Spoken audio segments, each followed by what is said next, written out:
20 years have passed. The swords are rusted. The musketeers have gone their separate ways. But France is once again on the edge of chaos.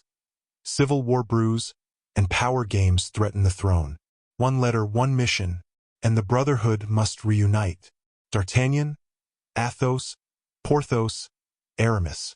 Their legend is not over. This is not just a sequel, it's a reckoning. Welcome to 20 Years After by Alexandre Dumas. Chapter 1. The Shade of Cardinal Richelieu. In a splendid chamber of the Palais Royal, formerly styled the Palais Cardinal, a man was sitting in deep reverie, his head supported on his hands, leaning over a gilt and inlaid table which was covered with letters and papers. Behind this figure glowed a vast fireplace alive with leaping flames. Great logs of oak blazed and crackled on the polished brass andirons whose flicker shone upon the superb habiliments of the lonely tenant of the room, which was illumined grandly by twin candelabra rich with waxlights. Anyone who happened at that moment to contemplate that red samar, the gorgeous robe of office, and the rich lace, or who gazed on that pale brow, bent in anxious meditation, might, in the solitude of that apartment, combined with the silence of the antechambers and the measured paces of the guards upon the landing-place, have fancied that the shade of Cardinal Richelieu lingered still in his accustomed haunt. It was, alas, the ghost of former greatness. France enfeebled, the authority of her sovereign contemned, her nobles returning to their former turbulence and insolence, her enemies within her frontiers. All proved the great Richelieu no longer in existence. In truth, that the red samar which occupied the wonted place was his no longer, was still more strikingly obvious from the isolation which seemed, as we have observed, more appropriate to a phantom than a living creature, from the corridors deserted by courtiers, and courts crowded with guards, from that spirit of bitter ridicule, which, arising from the streets below, penetrated through the very casements of the room, which resounded with the murmurs of a whole city leagued against the minister, as well as from the distant and incessant sounds of guns firing, let off happily without other end or aim, except to show to the guards, the Swiss troops and the military who surrounded the Palais Royal, that the people were possessed of arms. The shade of Richelieu was Mazarin.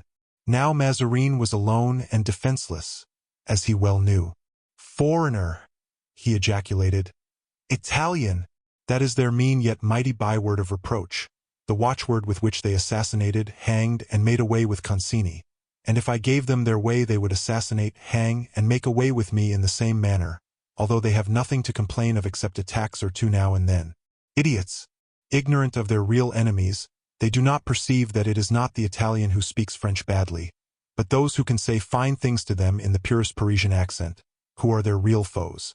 Yes, yes, Mazarin continued, whilst his wonted smile, full of subtlety, lent a strange expression to his pale lips. Yes, these noises prove to me, indeed, that the destiny of favorites is precarious, but ye shall know I am no ordinary favorite. No, the Earl of Essex, 'tis true, wore a splendid ring, set with diamonds, given him by his royal mistress, whilst I have nothing but a simple circlet of gold, with a cipher on it and a date. But that ring has been blessed in the chapel of the Palais Royal, so they will never ruin me, as they long to do, and whilst they shout, "Down with Mazarin!" I, unknown and unperceived by them, incite them to cry out, "Long live the Duc de Beaufort!" one day, another, "Long live the Prince de Condé!" and again, "Long live the Parliament!" And at this word the smile on the cardinal's lips assumed an expression of hatred, of which his mild countenance seemed incapable. "The Parliament! We shall soon see how to dispose," he continued. "Of the Parliament, both Orleans and Montargis are ours. It will be a work of time, but those who have begun by crying out, 'Down with Mazarin!' will finish by shouting out, 'Down with all the people I have mentioned,' each in his turn." It is said that Mazarin, who, though a cardinal, had not taken such vows as to prevent it, was secretly married to Anne of Austria de Laporte's memoirs. Richelieu, whom they hated during his lifetime and whom they now praise after his death, was even less popular than I am. Often he was driven away, oftener still had he a dread of being sent away. The Queen will never banish me, and even were I obliged to yield to the populace she would yield with me. If I fly, she will fly, and then we shall see how the rebels will get on without either king or queen. Oh, were I not a foreigner! Were I but a Frenchman! Were I but of gentle birth. The position of the cardinal was indeed critical, and recent events had added to his difficulties. Discontent had long pervaded the lower ranks of society in France.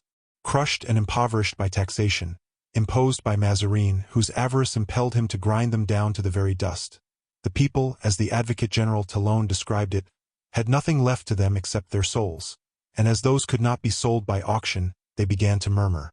Patience had in vain been recommended to them by reports of brilliant victories gained by France.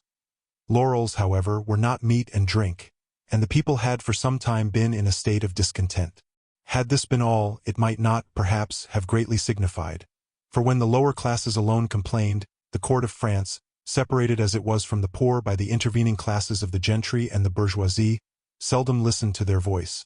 But unluckily, Mazarin had had the imprudence to attack the magistrates and had sold no less than 12 appointments in the Court of Requests, at a high price, and as the officers of that court paid very dearly for their places, and as the addition of 12 new colleagues would necessarily lower the value of each place, the old functionaries formed a union amongst themselves, and, enraged, swore on the Bible not to allow of this addition to their number, but to resist all the persecutions which might ensue, and should any one of them chance to forfeit his post by this resistance, to combine to indemnify him for his loss. Now the following occurrences had taken place between the two contending parties. On the 7th of January between 700 and 800 tradesmen had assembled in Paris to discuss a new tax which was to be levied on house property. They deputed 10 of their number to wait upon the Duke of Orleans, who, according to his custom, affected popularity. The Duke received them, and they informed him that they were resolved not to pay this tax, even if they were obliged to defend themselves against its collectors by force of arms. They were listened to with great politeness by the Duke, who held out hopes of easier measures, promised to speak in their behalf to the Queen, and dismissed them with the ordinary expression of royalty, "We will see what we can do." 2 days afterward these same magistrates appeared before the cardinal, and their spokesman addressed Mazarin with so much fearlessness and determination that the minister was astounded and sent the deputation away with the same answer as it had received from the Duke of Orleans, that he would see what could be done. And in accordance with that intention a council of state was assembled and the superintendent of finance was summoned. This man, named Emery, was the object of popular detestation, in the first place because he was superintendent of finance, and every superintendent of finance deserved to be hated. In the second place because he rather deserved the odium which he had incurred. He was the son of a banker at Lyons named Particelli, who, after becoming a bankrupt, chose to change his name to Emery, and Cardinal Richelieu, having discovered in him great financial aptitude, had introduced him with a strong recommendation to Louis XIII, under his assumed name, in order that he might be appointed to the post he subsequently held. "You surprise me," exclaimed the monarch. "I am rejoiced to hear you speak of Monsieur d'Emery as calculated for a post which requires a man of probity. I was really afraid that you were going to force that villain Particelli upon me." "Sire," replied Richelieu, "rest assured that Particelli, the man to whom your Majesty refers, has been hanged." "Ah, so much the better," exclaimed the king. "It is not for nothing that I am styled Louis the Just," and he signed Emery's appointment. This was the same Emery who became eventually superintendent of finance. He was sent for by the ministers, and he came before them pale and trembling, declaring that his son had very nearly been assassinated the day before, near the palace. The mob had insulted him on account of the ostentatious luxury of his wife, whose house was hung with red velvet edged with gold fringe. This lady was the daughter of Nicolas de Camus, who arrived in Paris with 20 francs in his pocket, became Secretary of State, and accumulated wealth enough to divide 9 millions of francs among his children and to keep an income of 40,000 for himself. The fact was that Emery's son had run a great chance of being suffocated, one of the rioters having proposed to squeeze him until he gave up all the gold he had swallowed. Nothing, therefore, was settled that day, as Emery's head was not steady enough for business after such an occurrence. On the next day Matthew Mole, the chief president, whose courage at this crisis, says the Cardinal de Retz, was equal to that of the Duc de Beaufort and the Prince de Condé, in other words, of the two men who were considered the bravest in France, had been attacked in his turn. The people threatened to hold him responsible for the evils that hung over them.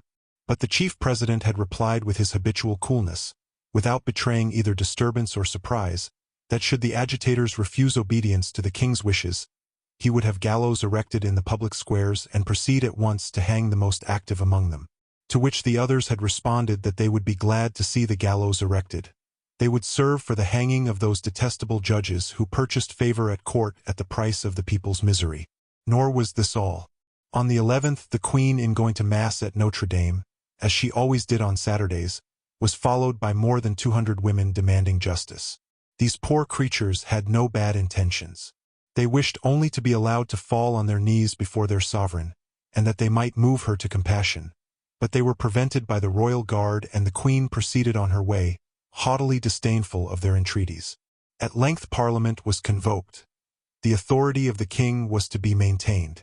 One day, it was the morning of the day my story begins, the king, Louis XIV, then 10 years of age, went in state, under pretext of returning thanks for his recovery from the smallpox, to Notre Dame. He took the opportunity of calling out his guard, the Swiss troops and the Musketeers, and he had planted them round the Palais Royal, on the quays, and on the Pont Neuf.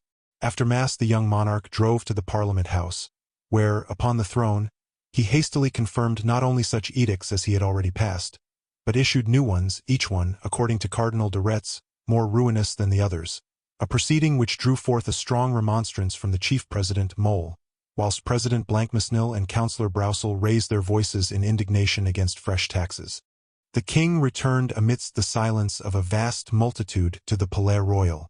All minds were uneasy, most were foreboding, many of the people used threatening language. At first, indeed, they were doubtful whether the king's visit to the Parliament had been in order to lighten or increase their burdens. But scarcely was it known that the taxes were to be still further increased, when cries of "Down with Mazarin! Long live Broussel! Long live Blancmesnil!" resounded through the city. For the people had learned that Broussel and Blancmesnil had made speeches in their behalf, and, although the eloquence of these deputies had been without avail, it had none the less won for them the people's goodwill. All attempts to disperse the groups collected in the streets, or silence their exclamations, were in vain. Orders had just been given to the Royal Guards and the Swiss Guards, not only to stand firm, but to send out patrols to the streets of St. Denis and St. Martin, where the people thronged and where they were the most vociferous, when the mayor of Paris was announced at the Palais Royal. He was shown in directly.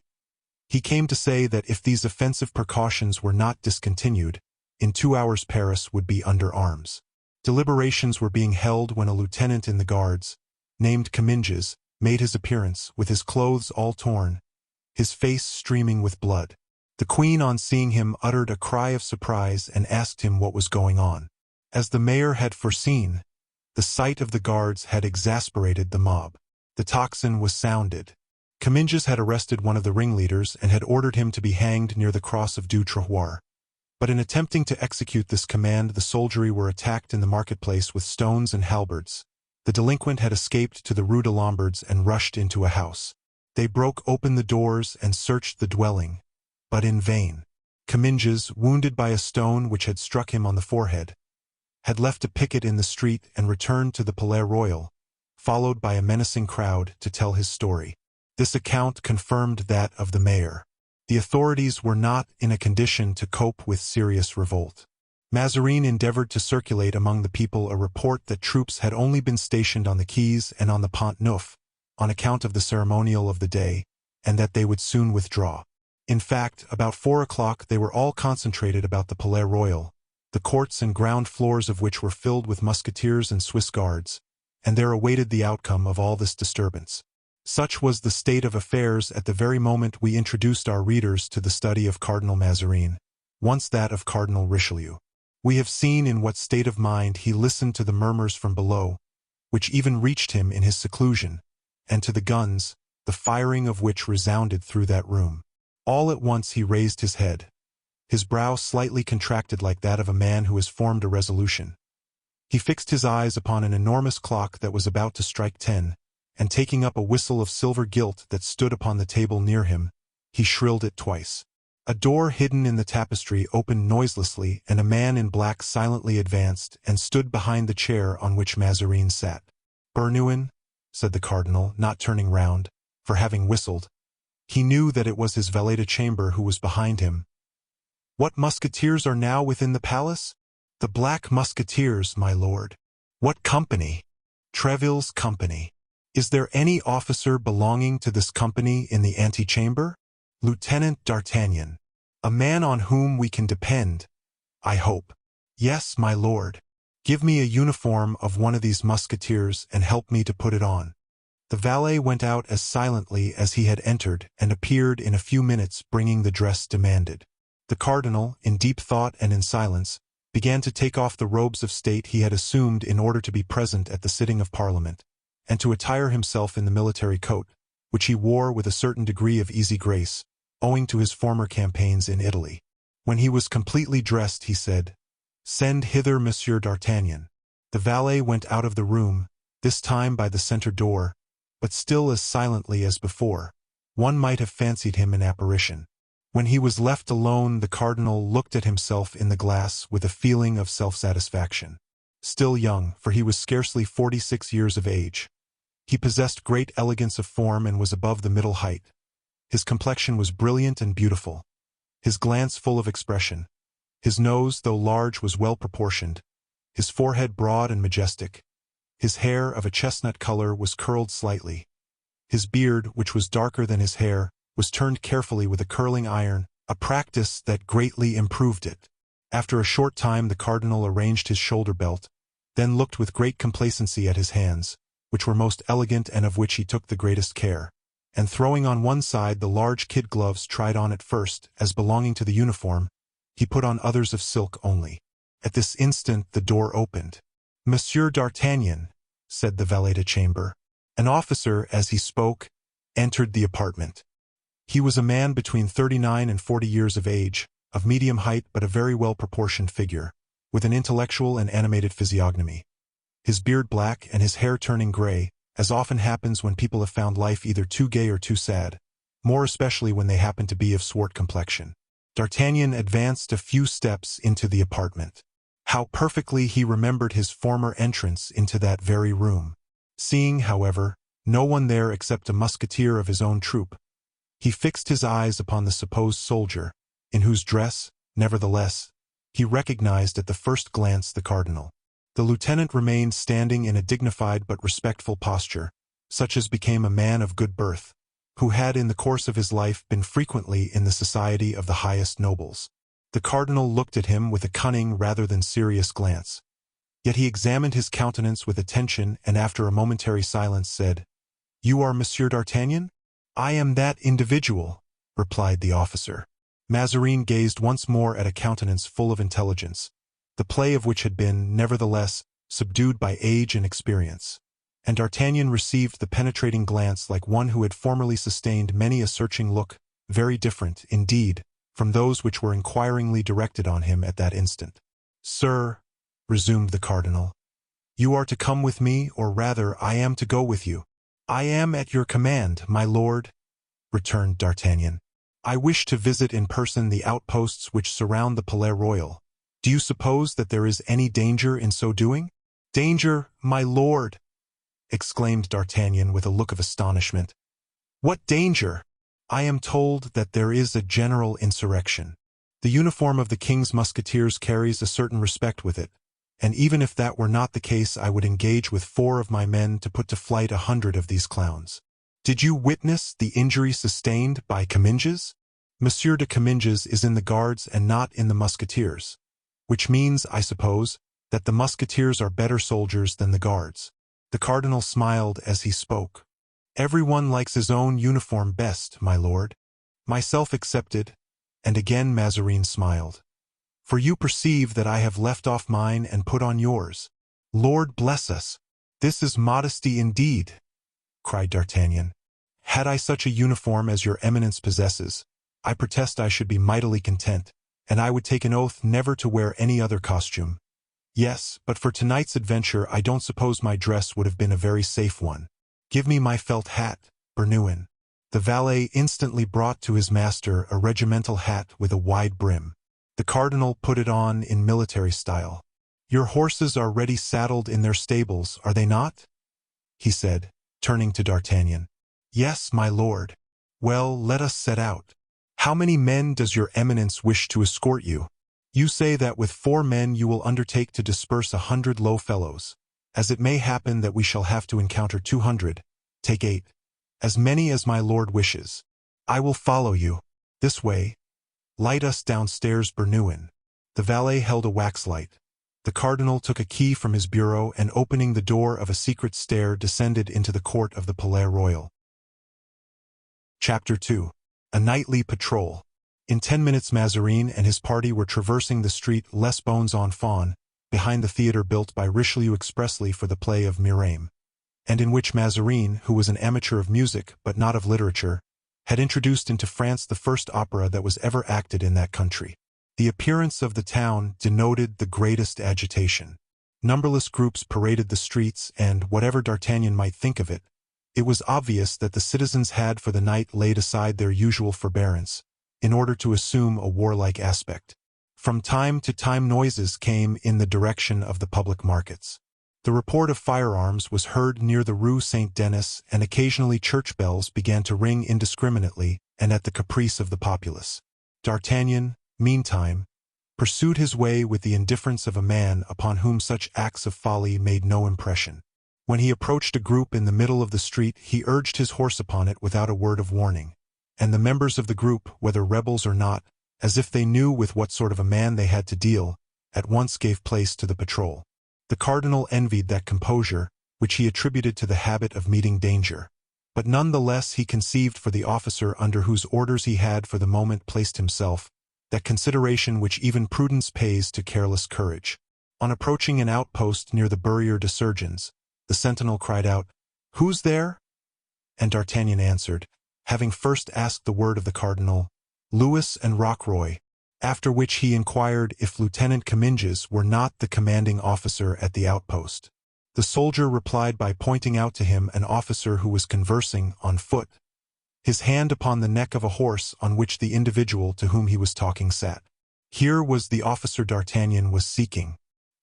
"Here is Monsieur Comminges," said D'Artagnan, returning to the cardinal. He instantly retired from a feeling of respectful delicacy. It was, however, evident that the cardinal was recognized by both Comminges and the other officers on horseback. "Well done, Guitant," cried the cardinal to the equestrian. "I see plainly that, notwithstanding the 64 years that have passed over your head, you are still the same man, active and zealous. What were you saying to this youngster?"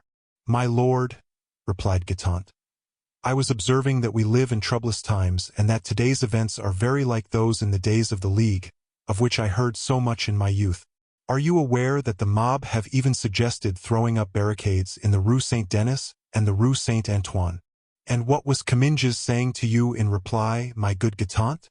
"My lord," said Comminges, "I answered that to compose a league only one ingredient was wanting, in my opinion an essential one, a duc de guise. Moreover, no generation ever does the same thing twice." "No, but they mean to make a fronde, as they call it," said Guitant. "And what is a fronde?" inquired Mazarin. "My lord, fronde is the name the discontented give to their party." "And what is the origin of this name?" It seems that some days since Councillor Beauchaumont remarked at the palace that rebels and agitators reminded him of schoolboys slinging coffrondant stones from the moats round Paris, young urchins who run off the moment the constable appears, only to return to their diversion the instant his back is turned. So they have picked up the word, and the insurrectionists are called frondeurs.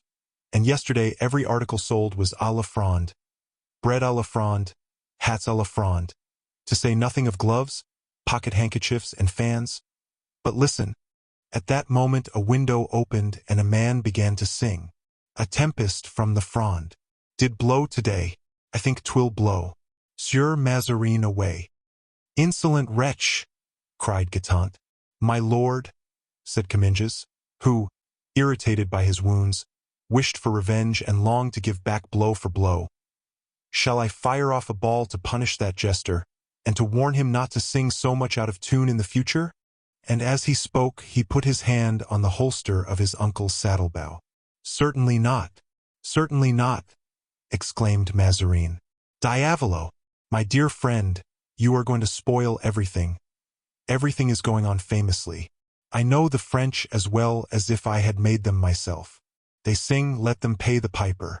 During the league, about which Guitant was speaking just now, the people chanted nothing except the mass, so everything went to destruction. Come, Guitant, come along, and let's see if they keep watch at the Quinsvinks as at the Burier de Surgeons. And waving his hand to Comminges, he rejoined D'Artagnan, who instantly put himself at the head of his troop, followed by the cardinal, Guitant, and the rest of the escort. Just so, muttered Comminges, looking after Mazarin. True, I forgot. Provided he can get money out of the people, that is all he wants. The street of Saint-Honoré, when the cardinal and his party passed through it, was crowded by an assemblage who, standing in groups, discussed the edicts of that memorable day. They pitied the young king, who was unconsciously ruining his country, and threw all the odium of his proceedings on Mazarin. Addresses to the Duke of Orleans and to Condé were suggested. Blancmesnil and Broussel seemed in the highest favor. D'Artagnan passed through the very midst of this discontented mob, just as if his horse and he had been made of iron. Mazarin and Guitant conversed together in whispers. The Musketeers, who had already discovered who Mazarin was, followed in profound silence. In the street of St. Thomas du Louvre they stopped at the barrier distinguished by the name of Quinsvinks. Here Guitant spoke to one of the subalterns, asking how matters were progressing. "Ah, Captain," said the officer, "everything is quiet hereabout. If I did not know that something is going on in yonder house," and he pointed to a magnificent hotel situated on the very spot whereon the vaudeville now stands. "In that hotel? It is the Hotel Rambouillet," cried Guitant. "I really don't know what hotel it is. All I do know is that I observed some suspicious-looking people go in there." "Nonsense!" exclaimed Guitant with a burst of laughter. "Those men must be poets. Come, Guitant, speak, if you please, respectfully of these gentlemen," said Mazarin. "Don't you know that I was in my youth a poet? I wrote verses in the style of Benserade." "You, my lord?" "Yes, I. Shall I repeat to you some of my verses?" "Just as you please, my lord. I do not understand Italian." "Yes, but you understand French." And Mazarin laid his hand upon Guitant's shoulder. "My good, my brave Guitant, whatsoever command I may give you in that language, in French, whatever I may order you to do, will you not perform it?" "Certainly. I have already answered that question in the affirmative. But that command must come from the Queen herself." "Yes, yes." Mazarin bit his lips as he spoke. "I know your devotion to Her Majesty. I have been a captain in the Queen's Guards for 20 years, was the reply. "En route, Monsieur d'Artagnan," said the cardinal. "All goes well in this direction." D'Artagnan, in the meantime, had taken the head of his detachment without a word and with that ready and profound obedience which marks the character of an old soldier. He led the way toward the hill of St. Roch. The Rue Richelieu and the Rue Villedot were then, owing to their vicinity to the ramparts, less frequented than any others in that direction, for the town was thinly inhabited thereabout. "Who is in command here?" asked the cardinal. "Villequier," said Guitant.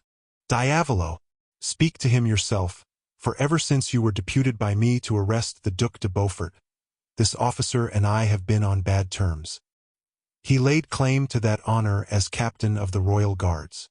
I am aware of that, and I have told him 100 times that he was wrong. The king could not give that order, since at that time he was hardly 4 years old. Yes, but I could give him the order, I, Guitant, and I preferred to give it to you." Guitant, without reply, rode forward and desired the sentinel to call Monsieur de Villequier. "Ah, so you are here," cried the officer, in the tone of ill humor habitual to him. "What the devil are you doing here? I wish to know. Can you tell me, pray, is anything fresh occurring in this part of the town?" "What do you mean?" People cry out, "Long live the king! Down with Mazarin!" "That's nothing new." "No, we've been used to those acclamations for some time." "And you sing chorus?" replied Guitant, laughing. "Faith, I've half a mind to do it.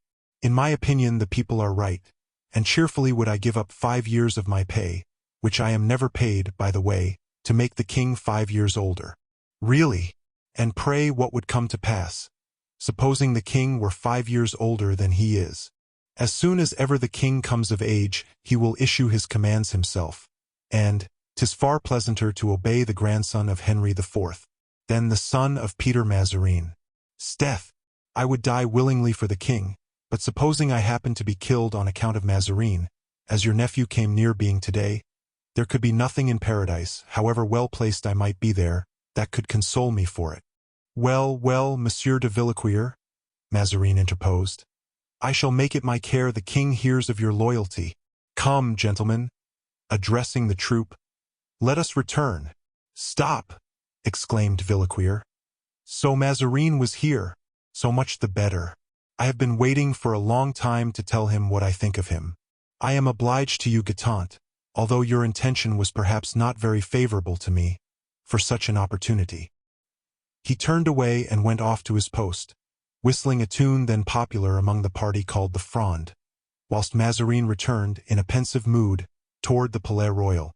All that he had heard from these three different men, Comminges, Guitant, and Villequier, confirmed him in his conviction that in case of serious tumults there would be no one on his side except the Queen, and then Anne of Austria had so often deserted her friends that her support seemed most precarious.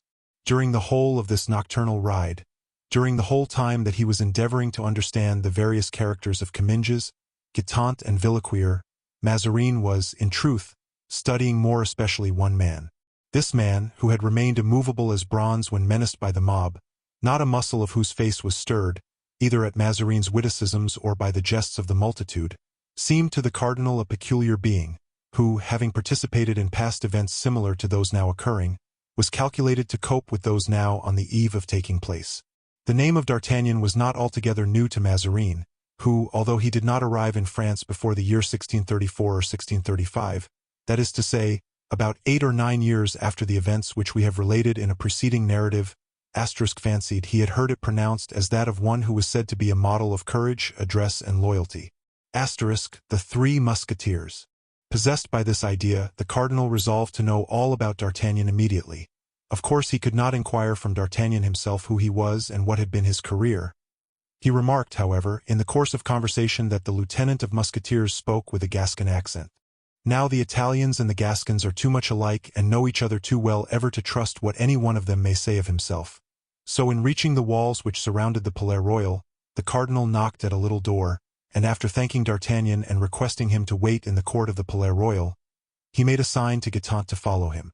They both dismounted, consigned their horses to the lackey who had opened the door, and disappeared in the garden. "My dear friend," said the cardinal, leaning, as they walked through the garden on his friend's arm, "you told me just now that you had been 20 years in the Queen's service." "Yes, it's true. I have," returned Guitant. "Now, my dear Guitant, I have often remarked that in addition to your courage, which is indisputable, and your fidelity, which is invincible, you possess an admirable memory. You have found that out, have you, my lord? Deuce take it. All the worse for me. How? There is no doubt but that one of the chief accomplishments of a courtier is to know when to forget. But you, Guitant, are not a courtier. You are a brave soldier, one of the few remaining veterans of the days of Henry IV. Alas, how few today exist. Plague on't, my lord. Have you brought me here to get my horoscope out of me? No, I only brought you here to ask you, returned Mazarin, smiling, if you have taken any particular notice of our lieutenant of Musketeers, Monsieur d'Artagnan? I have had no occasion to notice him particularly. He's an old acquaintance. He's a Gascon. De Treville knows him and esteems him very highly, and de Treville, as you know, is one of the Queen's greatest friends. As a soldier the man ranks well. He did his whole duty and even more at the siege of Rochelle, as at Souzy and Perpignan.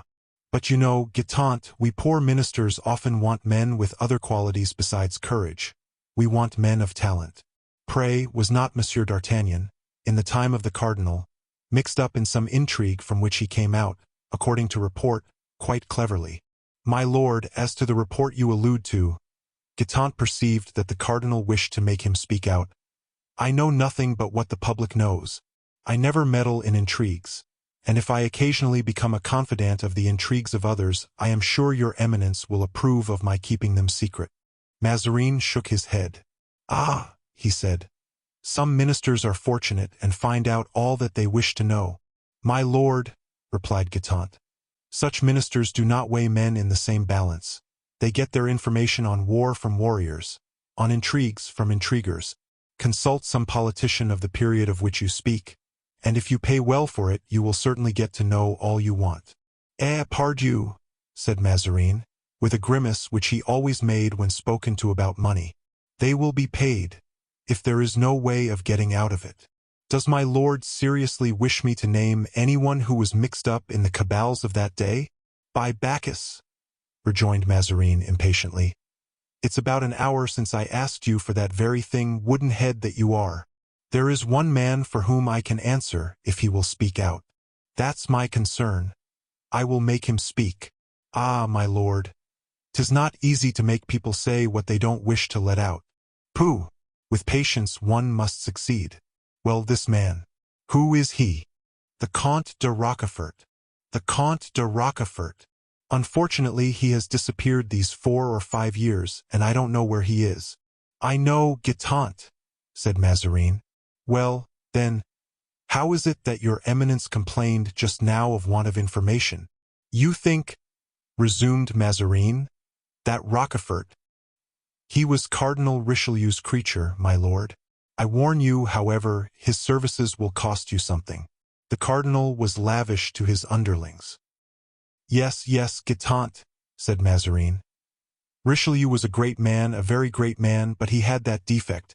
Thanks, Guitant. I shall benefit by your advice this very evening.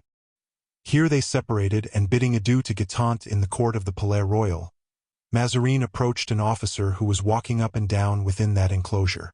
It was D'Artagnan, who was waiting for him. Come hither, said Mazarin in his softest voice. I have an order to give you. D'Artagnan bent low and, following the cardinal up the secret staircase, soon found himself in the study whence they had first set out. The cardinal seated himself before his bureau and, taking a sheet of paper, wrote some lines upon it, whilst D'Artagnan stood imperturbable, without showing either impatience or curiosity. He was like a soldierly automaton, or rather like a magnificent marionette. The cardinal folded and sealed his letter. Monsieur d'Artagnan, he said, you are to take this dispatch to the Bastille and bring back here the person it concerns.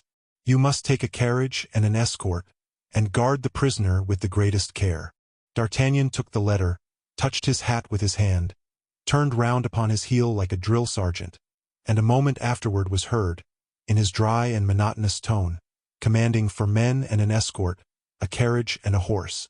5 minutes afterward the wheels of the carriage and the horse's shoes were heard resounding on the pavement of the courtyard. Chapter 3. Dead Animosities. D'Artagnan arrived at the Bastille just as it was striking 8:30. His visit was announced to the governor, who, on hearing that he came from the cardinal, went to meet him and received him at the top of the great flight of steps outside the door. The governor of the Bastille was Monsieur du Tremblay, the brother of the famous Capuchin, Joseph, that fearful favorite of Richelieu's, who went by the name of the Grey Cardinal. During the period that the Duc de Bassompierre passed in the Bastille, where he remained for 12 long years, when his companions, in their dreams of liberty, said to each other, "As for me, I shall go out of the prison at such a time," and another, "At such and such a time," the Duke used to answer, "As for me, gentlemen, I shall leave only when Monsieur du Tremblay leaves," meaning that at the death of the Cardinal du Tremblay would certainly lose his place at the Bastille and de Bassompierre, regain his at court. His prediction was nearly fulfilled, but in a very different way from that which de Bassompierre supposed. For after the death of Richelieu everything went on, contrary to expectation, in the same way as before, and Bassompierre had little chance of leaving his prison. Monsieur du Tremblay received D'Artagnan with extreme politeness and invited him to sit down with him to supper, of which he was himself about to partake. "I should be delighted to do so," was the reply. "But if I am not mistaken, the words 'in haste' are written on the envelope of the letter which I brought." "You are right," said du Tremblay. "Halloo, Major. Tell them to order number 25 to come downstairs." The unhappy wretch who entered the Bastille ceased, as he crossed the threshold, to be a man. He became a number. D'Artagnan shuddered at the noise of the keys. He remained on horseback, feeling no inclination to dismount, and sat looking at the bars, at the buttressed windows and the immense walls he had hitherto only seen from the other side of the moat, but by which he had for 20 years been awestruck. A bell resounded. "I must leave you," said Du Tremblay. "I am sent for to sign the release of a prisoner. I shall be happy to meet you again, sir." "May the devil annihilate me if I return thy wish," murmured D'Artagnan, smiling as he pronounced the imprecation. "I declare I feel quite ill after only being 5 minutes in the courtyard. Go to. I would rather die on straw than hoard up 1,000 a year by being governor of the Bastille." He had scarcely finished this soliloquy before the prisoner arrived.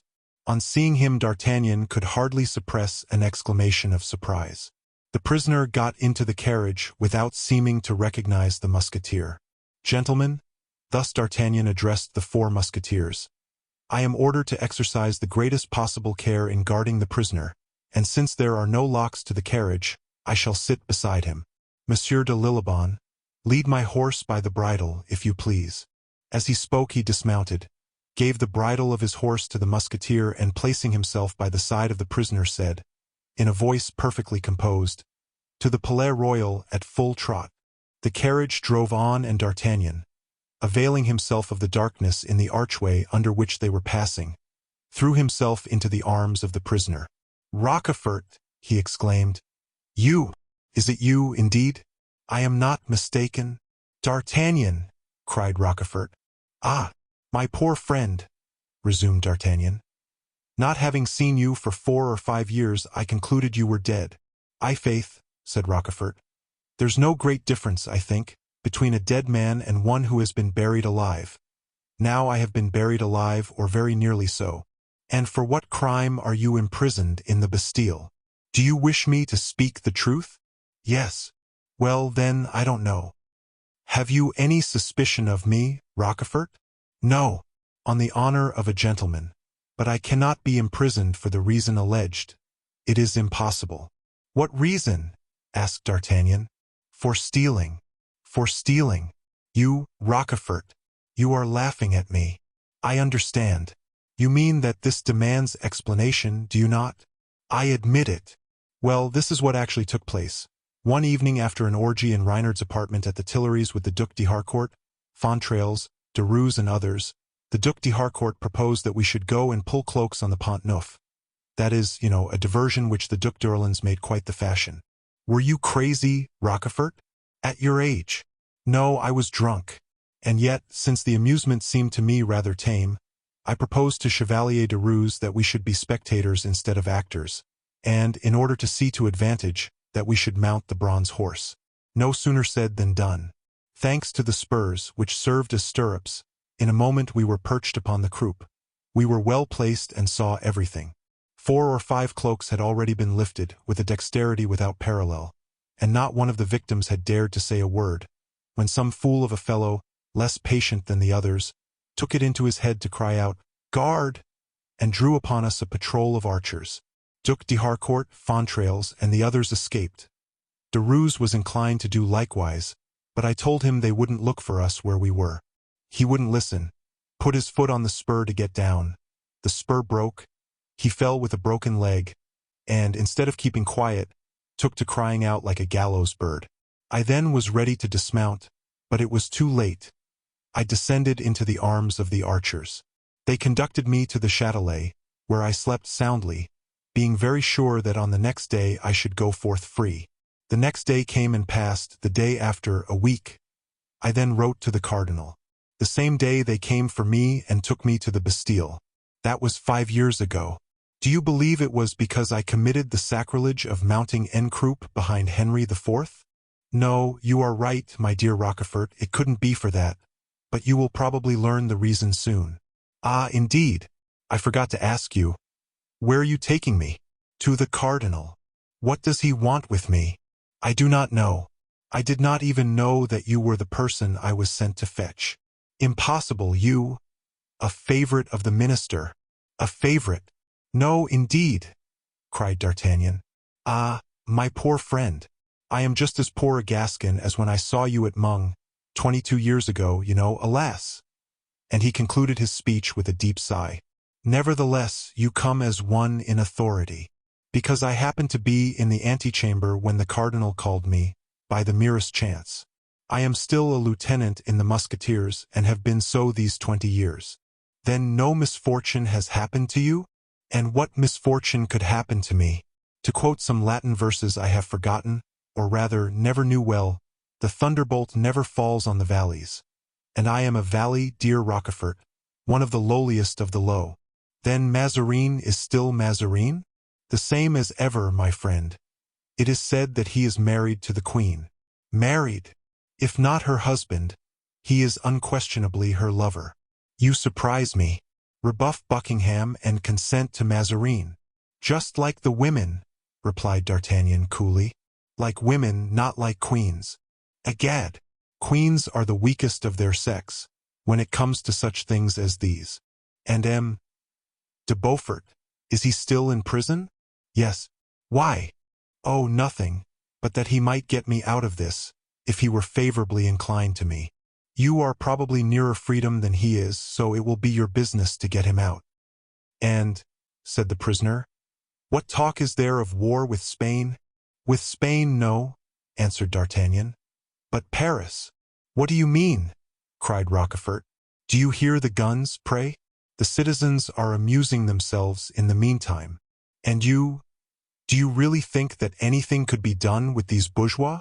Yes, they might do well if they had any leader to unite them in one body. How miserable not to be free! Don't be downcast. Since Mazarin has sent for you, it is because he wants you. I congratulate you. Many a long year has passed since anyone has wanted to employ me, so you see in what a situation I am. Make your complaints known. That's my advice. Listen, Rochefort. Let us make a compact. We are friends, are we not? Egad, I bear the traces of our friendship. 3 slits or slashes from your sword. Well, if you should be restored to favor, don't forget me. On the honor of a Rochefort, but you must do the like for me. There's my hand, I promise. Therefore, whenever you find any opportunity of saying something in my behalf, I shall say it, and you? I shall do the same. Apropos, are we to speak of your friends also, Athos, Porthos, and Aramis? Or have you forgotten them? Almost. What has become of them? I don't know. We separated, as you know. They are alive, that's all that I can say about them. From time to time I hear of them indirectly, but in what part of the world they are, devil take me if I know. No, on my honor, I have not a friend in the world but you, Rochefort. And the illustrious, what's the name of the lad whom I made a sergeant in Piedmont's regiment? Planchet. The illustrious Planchet. What has become of him? I shouldn't wonder if he were at the head of the mob at this very moment. He married a woman who keeps a confectioner's shop in the Rue de Lombards, for he's a lad who was always fond of sweetmeats. He's now a citizen of Paris. You'll see that that queer fellow will be a sheriff before I shall be a captain. Come, dear D'Artagnan, look up a little. Courage. It is when one is lowest on the wheel of fortune that the merry-go-round wheels and rewards us. This evening your destiny begins to change. Amen! Exclaimed D'Artagnan, stopping the carriage. What are you doing? Asked Rochefort. We are almost there, and I want no one to see me getting out of your carriage. We are supposed not to know each other. You are right. Adieu. Au revoir. Remember your promise. In 5 minutes the party entered the courtyard and D'Artagnan led the prisoner up the great staircase and across the corridor and antechamber. As they stopped at the door of the cardinal's study, D'Artagnan was about to be announced when Rochefort slapped him on his shoulder. D'Artagnan, let me confess to you what I've been thinking about during the whole of my drive, as I looked out upon the parties of citizens who perpetually crossed our path and looked at you and your 4 men with fiery eyes. Speak out, answered D'Artagnan. I had only to cry out, help, for you and for your companions to be cut to pieces, and then I should have been free. Why didn't you do it? Asked the lieutenant. Come, come, cried Rochefort. Did we not swear friendship? Ah, had any one but you been there, I don't say. D'Artagnan bowed. Is it possible that Rochefort has become a better man than I am? He said to himself, and he caused himself to be announced to the minister. Let M. de Rochefort enter, said Mazarin eagerly on hearing their names pronounced. "And beg D'Artagnan to wait. I shall have further need of him." These words gave great joy to D'Artagnan. As he had said, it had been a long time since anyone had needed him, and that demand for his services on the part of Mazarin seemed to him an auspicious sign. Rochefort, rendered suspicious and cautious by these words, entered the apartment, where he found Mazarin sitting at the table, dressed in his ordinary garb and as one of the prelates of the church, his costume being similar to that of the abbés in that day, excepting that his scarf and stockings were violet. As the door was closed, Rochefort cast a glance toward Mazarin, which was answered by one, equally furtive, from the minister. There was little change in the cardinal. Still dressed with sedulous care, his hair well arranged and curled, his person perfumed, he looked, owing to his extreme taste in dress, only half his age. But Rochefort, who had passed 5 years in prison, had become old in the lapse of a few years. The dark locks of this estimable friend of the defunct Cardinal Richelieu were now white. The deep bronze of his complexion had been succeeded by a mortal pallor which betokened debility. As he gazed at him, Mazarin shook his head slightly, as much as to say, "This is a man who does not appear to me fit for much." After a pause, which appeared an age to Rochefort, Mazarin took from a bundle of papers a letter, and showing it to the Count, he said, "I find here a letter in which you sue for liberty, Monsieur de Rochefort. You are in prison, then?" Rochefort trembled in every limb at this question. "But I thought," he said, "that your Eminence knew that circumstance better than anyone." "I? Oh no. There is a congestion of prisoners in the Bastille, who were cooped up in the time of Monsieur de Richelieu. I don't even know their names." "Yes, but in regard to myself, my lord, it cannot be so, for I was removed from the Châtelet to the Bastille owing to an order from your Eminence." "You think you were?" "I am certain of it." "Ah, stay. I fancy I remember it. Did you not once refuse to undertake a journey to Brussels for the Queen?" "Ah! Ah!" exclaimed Rochefort. "There is the true reason. Idiot that I am, though I have been trying to find it out for 5 years, I never found it out. But I do not say it was the cause of your imprisonment. I merely ask you, did you not refuse to go to Brussels for the Queen, whilst you had consented to go there to do some service for the late cardinal?" "That is the very reason I refused to go back to Brussels. I was there at a fearful moment. I was sent there to intercept a correspondence between Chillet and the Archduke, and even then, when I was discovered, I was nearly torn to pieces. How could I, then, return to Brussels? I should injure the Queen instead of serving her. Well, since the best motives are liable to misconstruction, the Queen saw in your refusal nothing but a refusal. A distinct refusal. She had also much to complain of you during the lifetime of the late cardinal." "Yes, Her Majesty the Queen." Rochefort smiled contemptuously. "Since I was a faithful servant, my lord, to Cardinal Richelieu during his life, it stands to reason that now, after his death, I should serve you well in defiance of the whole world." "With regard to myself, Monsieur de Rochefort," replied Mazarin, "I am not, like Monsieur de Richelieu, all-powerful. I am but a minister, who wants no servants, being myself nothing but a servant of the Queen's. Now, the Queen is of a sensitive nature. Hearing of your refusal to obey her, she looked upon it as a declaration of war, and as she considers you a man of superior talent, and consequently dangerous, she desired me to make sure of you. That is the reason of your being shut up in the Bastille. But your release can be managed. You are one of those men who can comprehend certain matters, and having understood them, can act with energy." "Such was Cardinal Richelieu's opinion, my lord." "The cardinal," interrupted Mazarin, "was a great politician, and therein shone his vast superiority over me. I am a straightforward, simple man. That's my great disadvantage. I am of a frankness of character quite French." Rochefort bit his lips in order to prevent a smile. "Now to the point. I want friends. I want faithful servants. When I say I mean the Queen wants them. I do nothing without her commands. Pray understand that. Not like Monsieur de Richelieu, who went on just as he pleased. So I shall never be a great man, as he was, but to compensate for that, I shall be a good man, Monsieur de Rochefort, and I hope to prove it to you." Rochefort knew well the tones of that soft voice, in which sounded sometimes a sort of gentle lisp, like the hissing of young vipers. "I am disposed to believe your eminence," he replied, "though I have had but little evidence of that good nature of which your eminence speaks. Do not forget that I have been 5 years in the Bastille, and that no medium of viewing things is so deceptive as the grating of a prison." "Ah, Monsieur de Rochefort, have I not told you already that I had nothing to do with that? The Queen, cannot you make allowances for the pettishness of a queen and a princess? But that has passed away as suddenly as it came, and is forgotten. I can easily suppose, sir, that Her Majesty has forgotten it amid the fêtes and the courtiers of the Palais Royal. But I who have passed those years in the Bastille— Ah, mon Dieu, my dear Monsieur de Rochefort, do you absolutely think that the Palais Royal is the abode of gaiety? No, we have had great annoyances there. As for me, I play my game squarely, fairly, and above board, as I always do. Let us come to some conclusion. Are you one of us, Monsieur de Rochefort? I am very desirous of being so, my lord, but I am totally in the dark about everything.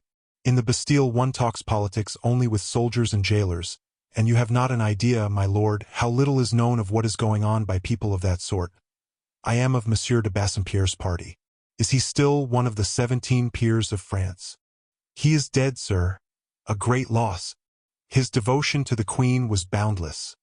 Men of loyalty are scarce. I think so, forsooth, said Rochefort. And when you find any of them, you march them off to the Bastille. However, there are plenty in the world, but you don't look in the right direction for them, my lord. Indeed, explain to me. Ah, my dear Monsieur de Rochefort, how much you must have learned during your intimacy with the late cardinal. Ah, he was a great man. Will your eminence be angry if I read you a lesson? I, never. You know you may say anything to me. I try to be beloved, not feared. Well, there is on the wall of my cell, scratched with a nail, a proverb which says, like master, like servant. Pray, what does that mean? It means that Monsieur de Richelieu was able to find trusty servants, dozens and dozens of them. He, the point aimed at by every poniard, Richelieu, who passed his life in warding off blows which were forever aimed at him. But he did ward them off, said de Rochefort.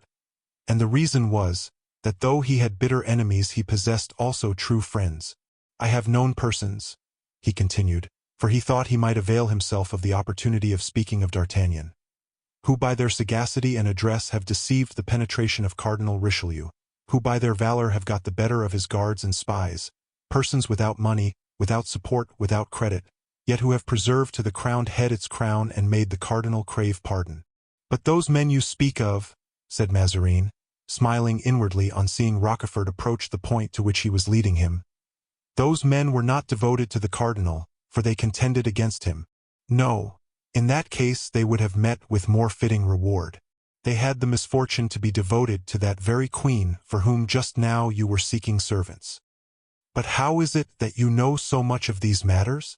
I know them because the men of whom I speak were at that time my enemies, because they fought against me, because I did them all the harm I could and they returned it to the best of their ability, because one of them, with whom I had most to do, gave me a pretty sword thrust, now about 7 years ago, the third that I received from the same hand. It closed an old account. Ah, said Mazarin with admirable suavity. Could I but find such men! My lord, there has stood for 6 years at your very door a man such as I describe, and during those 6 years he has been unappreciated and unemployed by you. Who is it? It is Monsieur d'Artagnan. That Gascon, cried Mazarin with well-acted surprise. That Gascon has saved a queen and made Monsieur de Richelieu confess that in point of talent, address, and political skill, to him he was only a tyro. Really, it is as I have the honor of telling it to your excellency. Tell me a little about it, my dear Monsieur de Rochefort. That is somewhat difficult, my lord, said Rochefort with a smile. Then he will tell it me himself. I doubt it, my lord. Why do you doubt it? Because the secret does not belong to him. Because, as I have told you, it has to do with a great queen. And he was alone in achieving an enterprise like that? No, my lord, he had 3 colleagues, 3 brave men, men such as you were wishing for just now. And were these 4 men attached to each other, true in heart, really united? As if they had been one man, as if their 4 hearts had pulsated in one breast. You pique my curiosity, dear Rochefort. Pray tell me the whole story. That is impossible, but I will tell you a true story, my lord. Pray do so. I delight in stories, cried the cardinal. Listen, then, returned Rochefort, as he spoke, endeavoring to read in that subtle countenance the cardinal's motive. Once upon a time there lived a queen, a powerful monarch, who reigned over one of the greatest kingdoms of the universe, and a minister. And this minister wished much to injure the queen, whom once he had loved too well. Do not try, my lord, you cannot guess who it is. All this happened long before you came into the country where this queen reigned. There came to the court an ambassador so brave, so magnificent, so elegant, that every woman lost her heart to him, and the queen had even the indiscretion to give him certain ornaments so rare that they could never be replaced by any like them. As these ornaments were given by the king, the minister persuaded his majesty to insist upon the queen's appearing in them as part of her jewels at a ball which was soon to take place. There is no occasion to tell you, my lord, that the minister knew for a fact that these ornaments had sailed away with the ambassador, who was far away, beyond seas. This illustrious queen had fallen low as the least of her subjects, fallen from her high estate. Indeed, well, my lord, for men resolved to save her. These 4 men were not princes, neither were they dukes, neither were they men in power. They were not even rich. They were 4 honest soldiers, each with a good heart, a good arm and a sword at the service of those who wanted it. They set out. The minister knew of their departure and had planted people on the road to prevent them ever reaching their destination.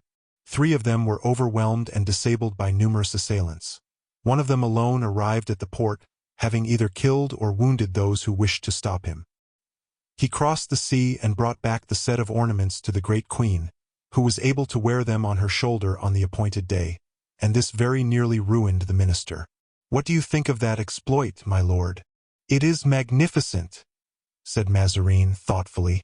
Well, I know of 10 such men. Mazarin made no reply. He reflected. 5 or 6 minutes elapsed. You have nothing more to ask of me, my lord? Said Rochefort. Yes, and you say that Monsieur d'Artagnan was one of those 4 men. He led the enterprise. And who were the others? I leave it to Monsieur d'Artagnan to name them, my lord. They were his friends and not mine. He alone would have any influence with them. I do not even know them under their true names. You suspect me, Monsieur de Rochefort. I want him and you and all to aid me. Begin with me, my lord, for after 5 or 6 years of imprisonment it is natural to feel some curiosity as to one's destination. You, my dear Monsieur de Rochefort, shall have the post of confidence. You shall go to Vincennes, where Monsieur de Beaufort is confined. You will guard him well for me. Well, what is the matter? The matter is that you have proposed to me what is impossible, said Rochefort, shaking his head with an air of disappointment. What? Impossible? And why is it impossible? Because Monsieur de Beaufort is one of my friends, or rather, I am one of his. Have you forgotten, my lord, that it is he who answered for me to the queen? Since then Monsieur de Beaufort has become an enemy of the state. That may be, my lord. But since I am neither king nor queen nor minister, he is not my enemy and I cannot accept your offer. This, then, is what you call devotion. I congratulate you. Your devotion does not commit you too far, Monsieur de Rochefort. And then, my lord, continued Rochefort, you understand that to emerge from the Bastille in order to enter Vincennes is only to change one's prison. Say at once that you are on the side of Monsieur de Beaufort. That will be the most sincere line of conduct, said Mazarin. My lord, I have been so long shut up that I am only of one party. I am for fresh air. Employ me in any other way, employ me even actively, but let it be on the high roads. My dear Monsieur de Rochefort, Mazarin replied in a tone of raillery, you think yourself still a young man. Your spirit is that of the phoenix, but your strength fails you. Believe me, you ought now to take a rest. Here, you decide, then, nothing about me, my lord? On the contrary, I have come to a decision. Bernouin came into the room. "Call an officer of justice," he said, "and stay close to me," he added in a low tone. The officer entered. Mazarin wrote a few words, which he gave to this man. Then he bowed. "Adieu, Monsieur de Rochefort," he said. Rochefort bent low. "I see, my lord. I am to be taken back to the Bastille. You are sagacious. I shall return thither, my lord, but it is a mistake on your part not to employ me. You, the friend of my greatest foes? Don't suppose that you are the only person who can serve me, Monsieur de Rochefort. I shall find many men as able as you are." "I wish you may, my lord," replied de Rochefort. He was then reconducted by the little staircase, instead of passing through the antechamber where D'Artagnan was waiting. In the courtyard the carriage and the 4 musketeers were ready, but he looked around in vain for his friend. "Ah," he muttered to himself, "this changes the situation, and if there is still a crowd of people in the streets we will try to show Mazarin that we are still, thank God, good for something else than keeping guard over a prisoner." And he jumped into the carriage with the alacrity of a man of 25. Chapter 4. Anne of Austria at the age of 46. When left alone with Bernouin, Mazarin was for some minutes lost in thought. He had gained much information, but not enough. Mazarin was a cheat at the card table. This is a detail preserved to us by Brienne. He called it using his advantages. He now determined not to begin the game with D'Artagnan till he knew completely all his adversary's cards. "My lord, have you any commands?" asked Bernouin. "Yes, yes," replied Mazarin. "Light me. I am going to the queen." Bernouin took up a candlestick and led the way. There was a secret communication between the cardinal's apartments and those of the queen, and through this corridor Mazarin passed whenever he wished to visit Anne of Austria. This secret passage is still to be seen in the Palais Royal. In the bedroom in which this passage ended, Bernouin encountered Madame de Beauvais, like himself entrusted with the secret of these subterranean love affairs, and Madame de Beauvais undertook to prepare Anne of Austria, who was in her oratory with the young king, Louis XIV, to receive the cardinal. And, reclining in a large easy chair, her head supported by her hand, her elbow resting on a table, was looking at her son, who was turning over the leaves of a large book filled with pictures. This celebrated woman fully understood the art of being dull with dignity. It was her practice to pass hours either in her oratory or in her room, without either reading or praying. When Madame de Beauvais appeared at the door and announced the cardinal, the child, who had been absorbed in the pages of Quintus Curtius, enlivened as they were by engravings of Alexander's feats of arms, frowned and looked at his mother. "Why," he said, "does he enter without first asking for an audience?" And colored slightly. "The Prime Minister," she said, "is obliged in these unsettled days to inform the Queen of all that is happening from time to time, without exciting the curiosity or remarks of the court." "But Richelieu never came in this manner," said the pertinacious boy. "How can you remember what Monsieur de Richelieu did? You were too young to know about such things." "I do not remember what he did, but I have inquired and I have been told all about it." "And who told you about it?" asked Anne of Austria with a movement of impatience. "I know that I ought never to name the persons who answer my questions," answered the child, "for if I do I shall learn nothing further." At this very moment Mazarin entered. The king rose immediately, took his book, closed it and went to lay it down on the table, near which he continued standing, in order that Mazarin might be obliged to stand also. Mazarin contemplated these proceedings with a thoughtful glance. They explained what had occurred that evening. He bowed respectfully to the king, who gave him a somewhat cavalier reception, but a look from his mother reproved him for the hatred which, from his infancy, Louis XIV had entertained toward Mazarin, and he endeavored to receive the minister's homage with civility. Anne of Austria sought to read in Mazarin's face the occasion of this unexpected visit, since the cardinal usually came to her apartment only after everyone had retired. The minister made a slight sign with his head, whereupon the queen said to Madame Beauvais, "It is time for the king to go to bed. Call Laporte." The queen had several times already told her son that he ought to go to bed, and several times Louis had coaxingly insisted on staying where he was. But now he made no reply, but turned pale and bit his lips with anger. In a few minutes Laporte came into the room. The child went directly to him without kissing his mother. "Well, Louis," said Anne, "why do you not kiss me? I thought you were angry with me, madame. You sent me away." "I do not send you away, but you have had the smallpox, and I am afraid that sitting up late may tire you. You had no fears of my being tired when you ordered me to go to the palace today to pass the odious decrees which have raised the people to rebellion." "Sire," interposed Laporte in order to turn the subject, "to whom does your majesty wish me to give the candle?"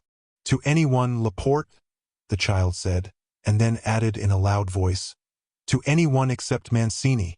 Now Mancini was a nephew of Mazarin's and was as much hated by Louis as the cardinal himself, although placed near his person by the minister. And the king went out of the room without either embracing his mother or even bowing to the cardinal. "Good," said Mazarin. "I am glad to see that his majesty has been brought up with a hatred of dissimulation." "Why do you say that?" asked the queen almost timidly. "Why, it seems to me that the way in which he left us needs no explanation. Besides, his majesty takes no pains to conceal how little affection he has for me. That, however, does not hinder me from being entirely devoted to his service, as I am to that of your majesty." "I ask your pardon for him, cardinal," said the queen. "He is a child, not yet able to understand his obligations to you." The cardinal smiled. "But," continued the queen, "you have doubtless come for some important purpose. What is it, then?" Mazarin sank into a chair with the deepest melancholy painted on his countenance. "It is likely," he replied, "that we shall soon be obliged to separate, unless you love me well enough to follow me to Italy." "Why?" cried the queen. "How is that?" "Because, as they say in the opera of Thisbe, the whole world conspires to break our bonds." "You jest, sir," answered the queen, endeavoring to assume something of her former dignity. "Alas, I do not, madam," rejoined Mazarin. "Mark well what I say. The whole world conspires to break our bonds. Now, as you are one of the whole world, I mean to say that you also are deserting me." "Cardinal, heavens, did I not see you the other day smile on the Duke of Orleans? Or rather at what he said." "And what was he saying?" "He said this, madam: 'Mazarin is a stumbling block. Send him away, and all will then be well.' What do you wish me to do?" "Oh, madam, you are the queen."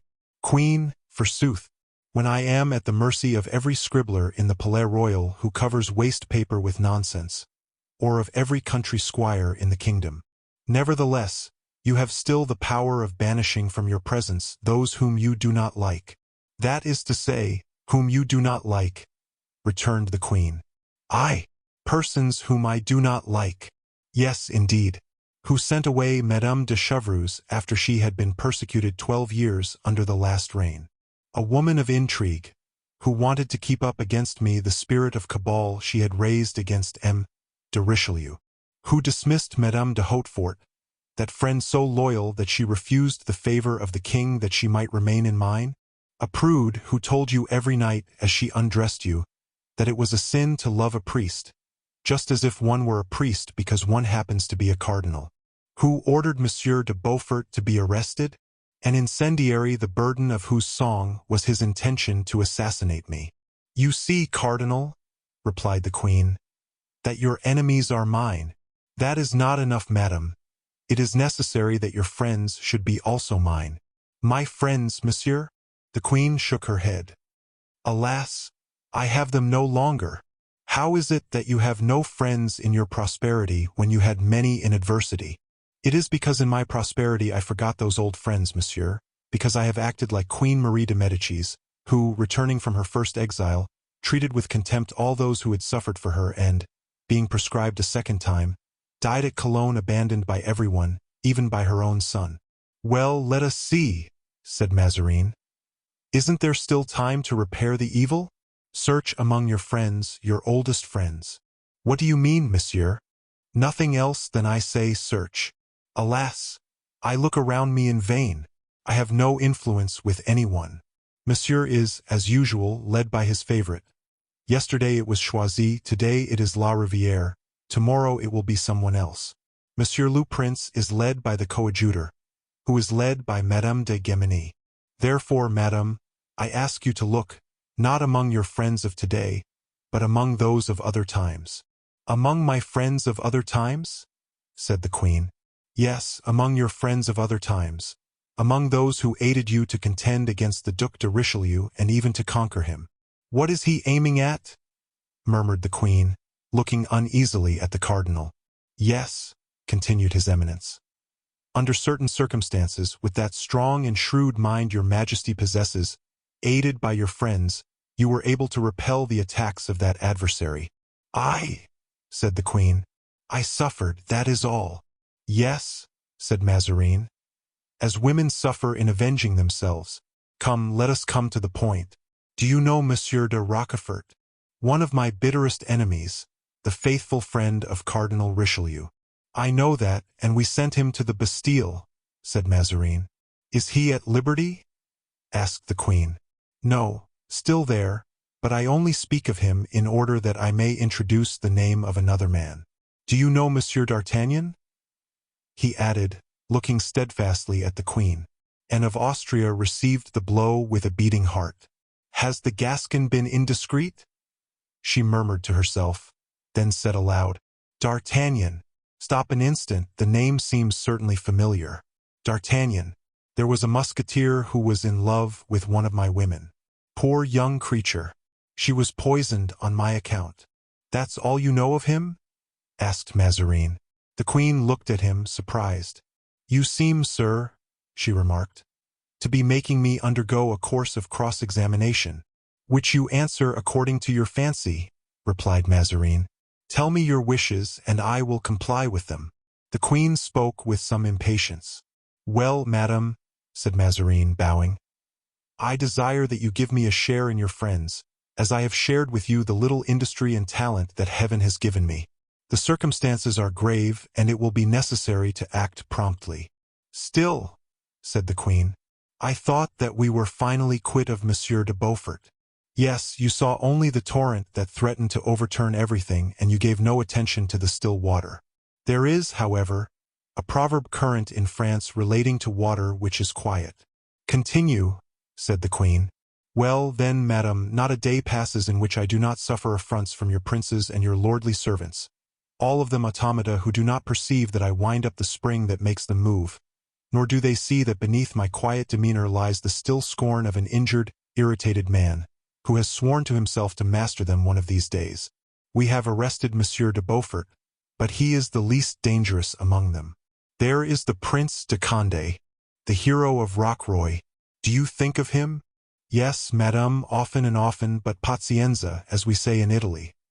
Next, after Monsieur de Condé, comes the Duke of Orleans. What are you saying? The first prince of the blood, the king's uncle. No, not the first prince of the blood, not the king's uncle, but the base conspirator, the soul of every cabal, who pretends to lead the brave people who are weak enough to believe in the honor of a prince of the blood. Not the prince nearest to the throne, not the king's uncle, I repeat, but the murderer of Chalais, of Montmorency, and of Cinq-Mars, who is playing now the same game he played long ago, and who thinks that he will win the game because he has a new adversary, instead of a man who, threatened, a man who smiles. But he is mistaken. I shall not leave so near the Queen that source of discord with which the deceased cardinal so often caused the anger of the king to rage above the boiling point, and blushed and buried her face in her hands. What am I to do? She said, bowed down beneath the voice of her tyrant. Endeavor to remember the names of those faithful servants who crossed the Channel, in spite of Monsieur de Richelieu, tracking the roads along which they passed by their blood, to bring back to your Majesty certain jewels given by you to Buckingham. And arose, full of majesty, and as if touched by a spring, and looking at the cardinal with the haughty dignity which in the days of her youth had made her so powerful. You are insulting me, she said. I wish, continued Mazarin, finishing, as it were, the speech this sudden movement of the Queen had cut. I wish, in fact, that you should now do for your husband what you formerly did for your lover. Again that accusation, cried the Queen. I thought that calumny was stifled or extinct. You have spared me till now, But since you speak of it, once for all I tell you, Madam, I do not ask you to tell me, said Mazarin, astounded by this returning courage. I will tell you all, replied Anne. Listen. There were in truth, at that epoch, for devoted hearts, for loyal spirits, for faithful swords, who saved more than my life, my honor. Ah, you confess it, exclaimed Mazarin. Is it only the guilty whose honor is at the sport of others, sir? And cannot women be dishonored by appearances? Yes, appearances were against me, and I was about to suffer dishonor. However, I swear I was not guilty. I swear it by— The queen looked around her for some sacred object by which she could swear, and taking out of a cupboard hidden in the tapestry, a small coffer of rosewood set in silver, and laying it on the altar. I swear, she said, by these sacred relics that Buckingham was not my lover. What relics are those by which you swear? Asked Mazarin, smiling. I am incredulous. The queen untied from around her throat a small golden key which hung there, and presented it to the cardinal. Open, sir, she said, and look for yourself. Mazarin opened the coffer. A knife, covered with rust, and 2 letters, one of which was stained with blood, alone met his gaze. What are these things? He asked. What are these things? Replied Anne, with queen-like dignity, extending toward the open coffer an arm, despite the lapse of years, still beautiful. These 2 letters are the only ones I ever wrote to him. This knife is the knife with which Felton stabbed him. Read the letters and see if I have lied or spoken the truth. But Mazarin, notwithstanding this permission, instead of reading the letters, took the knife which the dying Buckingham had snatched out of the wound and sent by Laporte to the queen. The blade was red, for the blood had become rust. After a momentary examination during which the queen became as white as the cloth which covered the altar on which she was leaning, he put it back into the coffer with an involuntary shudder. It is well, madam. I believe your oath. No, no, read, exclaimed the queen indignantly. Read, I command you, for I am resolved that everything shall be finished tonight, and never will I recur to this subject again. Do you think, she said with a ghastly smile, that I shall be inclined to reopen this coffer to answer any future accusations? Mazarin, overcome by this determination, read the 2 letters. In one the queen asked for the ornaments back again. This letter had been conveyed by D'Artagnan and had arrived in time. The other was that which Laporte had placed in the hands of the Duke of Buckingham, warning him that he was about to be assassinated. That communication had arrived too late. It is well, madame, said Mazarin. Nothing can gainsay such testimony. Sir, replied the queen, closing the coffer and leaning her hand upon it. If there is anything to be said, it is that I have always been ungrateful to the brave men who saved me, that I have given nothing to that gallant officer, D'Artagnan, you were speaking of just now, but my hand to kiss and this diamond. As she spoke, she extended her beautiful hand to the cardinal and showed him a superb diamond which sparkled on her finger. It appears, she resumed, that he sold it. He sold it in order to save me another time, to be able to send a messenger to the Duke to warn him of his danger. He sold it to Monsieur de Essarts, on whose finger I remarked it. I bought it from him, but it belongs to D'Artagnan. Give it back to him, sir, and since you have such a man in your service, make him useful. Thank you, madam, said Mazarin. I will profit by the advice. And now, added the queen, her voice broken by her emotion, have you any other question to ask me? Nothing, the cardinal spoke in his most conciliatory manner, except to beg of you to forgive my unworthy suspicions. I love you so tenderly that I cannot help being jealous, even of the past. A smile, which was indefinable, passed over the lips of the queen. Since you have no further interrogations to make, leave me, I beseech you, she said. I wish, after such a scene, to be alone. Mazarin bent low before her. I will retire, madam. Do you permit me to return? Yes, tomorrow. The cardinal took the queen's hand and pressed it with an air of gallantry to his lips. Scarcely had he left her when the queen went into her son's room, and inquired from Laporte if the king was in bed. Laporte pointed to the child, who was asleep, and ascended the step side of the bed and softly kissed the placid forehead of her son. Then she retired as silently as she had come, merely saying to Laporte, "Try, my dear Laporte, to make the king more courteous to Monsieur le Cardinal, to whom both he and I are under such important obligations." Chapter 5. Chapter 5. The Gascon and the Italian. Meanwhile the cardinal returned to his own room, and after asking Bernouin, who stood at the door, whether anything had occurred during his absence, and being answered in the negative, he desired that he might be left alone. When he was alone, he opened the door of the corridor and then that of the antechamber. There D'Artagnan was asleep upon a bench. The cardinal went up to him and touched his shoulder. D'Artagnan started, awakened himself, and as he awoke, stood up exactly like a soldier under arms. "Here I am," said he. "Who calls me?" "I," said Mazarin, with his most smiling expression. "I ask pardon of your eminence," said D'Artagnan. "But I was so fatigued." "Don't ask my pardon, monsieur," said Mazarin, "for you fatigued yourself in my service." D'Artagnan admired Mazarin's gracious manner. "Ah," said he, between his teeth, "is there truth in the proverb that fortune comes while one sleeps?" "Follow me, monsieur," said Mazarin. "Come, come," murmured D'Artagnan. "Rochefort has kept his promise, but where in the devil is he?" And he searched the cabinet even to the smallest recesses, but there was no sign of Rochefort. "Monsieur d'Artagnan," said the cardinal, sitting down on a fauteuil, "you have always seemed to me to be a brave and honorable man." "Possibly," thought D'Artagnan, "but he has taken a long time to let me know his thoughts." Nevertheless, he bowed to the very ground in gratitude for Mazarin's compliment. "Well," continued Mazarin, "the time has come to put to use your talents and your valor." There was a sudden gleam of joy in the officer's eyes, which vanished immediately, for he knew nothing of Mazarin's purpose.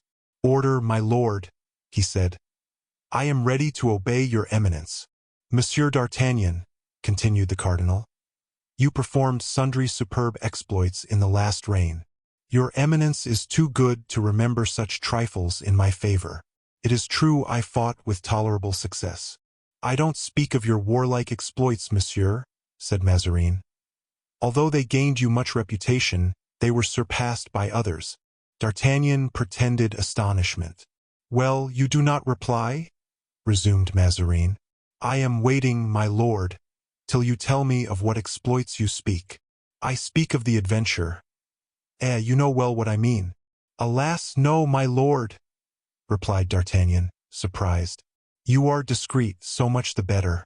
I speak of that adventure in behalf of the queen, of the ornaments, of the journey you made with 3 of your friends." "Aha!" thought the Gascon. "Is this a snare or not? Let me be on my guard." And he assumed a look of stupidity which Mendori or Belrose, 2 of the first actors of the day, might have envied. "Bravo!" cried Mazarin. "They told me that you were the man I wanted. Come, let us see what you will do for me." "Everything that your eminence may please to command me," was the reply. "You will do for me what you have done for the queen?" "Certainly," D'Artagnan said to himself. "He wishes to make me speak out. He's not more cunning than de Richelieu was. Devil take him." Then he said aloud, "The queen, my lord? I don't comprehend." "You don't comprehend that I want you and your 3 friends to be of use to me?" "Which of my friends, my lord?" "Your 3 friends, the friends of former days." "Of former days, my lord? In former days I had not only 3 friends, I had 30. At 22 one calls every man one's friend." "Well, sir," returned Mazarin, "prudence is a fine thing, but today you might regret having been too prudent. My lord, Pythagoras made his disciples keep silence for 5 years that they might learn to hold their tongues. But you have been silent for 20 years, sir. Speak. Now the queen herself releases you from your promise." "The queen!" said D'Artagnan, with an astonishment which this time was not pretended. "Yes, the queen, and as a proof of what I say she commanded me to show you this diamond, which she thinks you know." And so saying, Mazarin extended his hand to the officer, who sighed as he recognized the ring so gracefully given to him by the queen on the night of the ball at the Hôtel de Ville, and which she had repurchased from Monsieur de Essarts. "'Tis true," I remember well that diamond, which belonged to the queen. You see, then, that I speak to you in the queen's name. Answer me without acting as if you were on the stage. Your interests are concerned in your so doing. Faith, my lord, it is very necessary for me to make my fortune. Your eminence has so long forgotten me. We need only a week to amend all that. Come, you are accounted for. You are here, but where are your friends? I do not know, my lord. We have parted company this long time. All three have left the service. Where can you find them, then? Wherever they are, that's my business. Well, now, what are your conditions if I employ you? Money, my lord, as much money as what you wish me to undertake will require. I remember too well how sometimes we were stopped for want of money, and but for that diamond, which I was obliged to sell, we should have remained on the road. The devil he does. Money, and a large sum, said Mazarin. Pray, are you aware that the king has no money in his treasury? Do then as I did, my lord. Sell the crown diamonds. Trust me, don't let us try to do things cheaply. Great undertakings come poorly off with paltry means. Well, returned Mazarin, we will satisfy you. Richelieu, thought D'Artagnan, would have given me 500 pistoles in advance. You will then be at my service? Asked Mazarin. Yes, if my friends agree. But if they refuse, can I count on you? I have never accomplished anything alone, said D'Artagnan, shaking his head. Go, then, and find them. What shall I say to them by way of inducement to serve your eminence? You know them better than I. Adapt your promises to their respective characters. What shall I promise? That if they serve me as well as they served the queen, my gratitude shall be magnificent. But what are we to do? Make your mind easy. When the time for action comes, you shall be put in full possession of what I require from you. Wait till that time arrives and find out your friends. My lord, perhaps they are not in Paris. It is even probable that I shall have to make a journey. I am only a lieutenant of Musketeers, very poor, and journeys cost money. My intention, said Mazarin, is not that you go with a great following. My plans require secrecy, and would be jeopardized by a too extravagant equipment. Still, my lord, I can't travel on my pay, for it is now 3 months behind, and I can't travel on my savings, for in my 22 years of service I have accumulated nothing but debts. Mazarin remained some moments in deep thought, as if he were fighting with himself. Then, going to a large cupboard closed with a triple lock, he took from it a bag of silver, and weighing it twice in his hands before he gave it to D'Artagnan. Take this, he said with a sigh. 'Tis merely for your journey. If these are Spanish doubloons or even gold crowns, thought D'Artagnan, we shall yet be able to do business together. He saluted the cardinal and plunged the bag into the depths of an immense pocket. Well, then, all is settled. You are to set off, said the cardinal. Yes, my lord. Apropos, what are the names of your friends?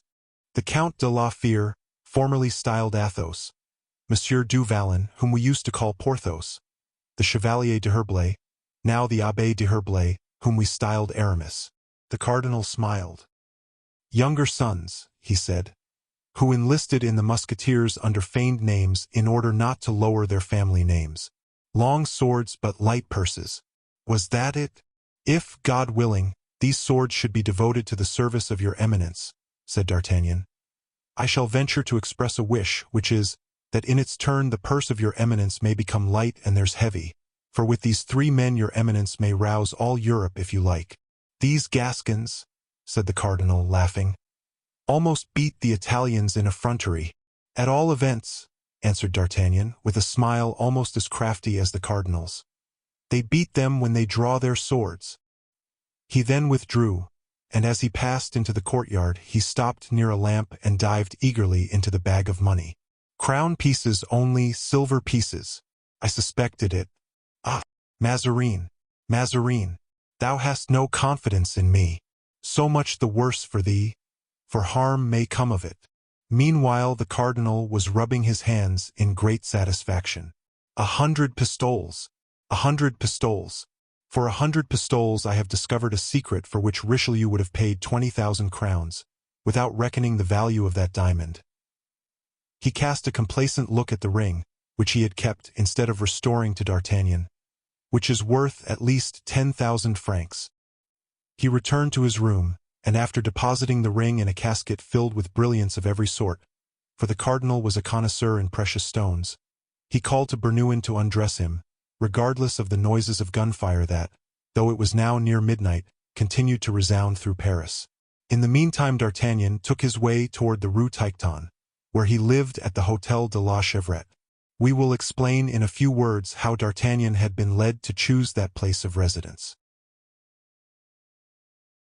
Chapter 6. D'Artagnan in his 40th year. Years have elapsed. Many events have happened. Alas! Since, in our romance of the Three Musketeers, we took leave of D'Artagnan at number 12 Rue de Fossoyeurs. D'Artagnan had not failed in his career, but circumstances had been adverse to him. So long as he was surrounded by his friends, he retained his youth and the poetry of his character. He was one of those fine, ingenuous natures which assimilate themselves easily to the dispositions of others. Athos imparted to him his greatness of soul, Porthos his enthusiasm, Aramis his elegance. Had D'Artagnan continued his intimacy with these three men, he would have become a superior character. Athos was the first to leave him, in order that he might retire to a little property he had inherited near Blois. Porthos, the second, to marry an attorney's wife. And lastly, Aramis, the third, to take orders and become an abbé. From that day D'Artagnan felt lonely and powerless, without courage to pursue a career in which he could only distinguish himself on condition that each of his three companions should endow him with one of the gifts each had received from heaven. Notwithstanding his commission in the Musketeers, D'Artagnan felt completely solitary. For a time the delightful remembrance of Madame Bonancieux left on his character a certain poetic tinge, perishable indeed. For like all other recollections in this world, these impressions were, by degrees, effaced. A garrison life is fatal even to the most aristocratic organization. And imperceptibly, D'Artagnan, always in the camp, always on horseback, always in garrison, became, I know not how in the present age one would express it, a typical trooper. His early refinement of character was not only not lost, it grew even greater than ever, but it was now applied to the little instead of to the great things of life, to the martial condition of the soldier, comprised under the head of a good lodging, a rich table, a congenial hostess. These important advantages D'Artagnan found to his own taste in the Rue Tiquetonne at the sign of the Roe. From the time D'Artagnan took quarters in that hotel, the mistress of the house, a pretty and fresh-looking Flemish woman, 25 or 26 years old, had been singularly interested in him, and after certain love passages, much obstructed by an inconvenient husband to whom a dozen times D'Artagnan had made a pretense of passing a sword through his body, that husband had disappeared one fine morning, after furtively selling certain choice lots of wine, carrying away with him money and jewels. He was thought to be dead. His wife, especially, who cherished the pleasing idea that she was a widow, stoutly maintained that death had taken him. Therefore, after the connection had continued 3 years, carefully fostered by D'Artagnan, who found his bed and his mistress more agreeable every year, each doing credit to the other, the mistress conceived the extraordinary desire of becoming a wife and proposed to D'Artagnan that he should marry her. Ah, fie! D'Artagnan replied, Bigamy, my dear. Come now, you don't really wish it. But he is dead. I am sure of it. He was a very contrary fellow and might come back on purpose to have us hanged. All right. If he comes back you will kill him, you are so skillful and so brave. Peste! My darling, another way of getting hanged. So you refuse my request? To be sure I do. Furiously. The pretty landlady was desolate. She would have taken D'Artagnan not only as her husband, but as her god. He was so handsome and had so fierce a mustache. Then along toward the 4th year came the expedition of Franche-Comté. D'Artagnan was assigned to it and made his preparations to depart. There were then great griefs, tears without end and solemn promises to remain faithful, all of course on the part of the hostess. D'Artagnan was too grand to promise anything. He purposed only to do all that he could to increase the glory of his name. As to that, we know D'Artagnan's courage. He exposed himself freely to danger, and while charging at the head of his company, he received a ball through the chest which laid him prostrate on the field of battle. He had been seen falling from his horse and had not been seen to rise. Everyone, therefore, believed him to be dead, especially those to whom his death would give promotion. One believes readily what he wishes to believe.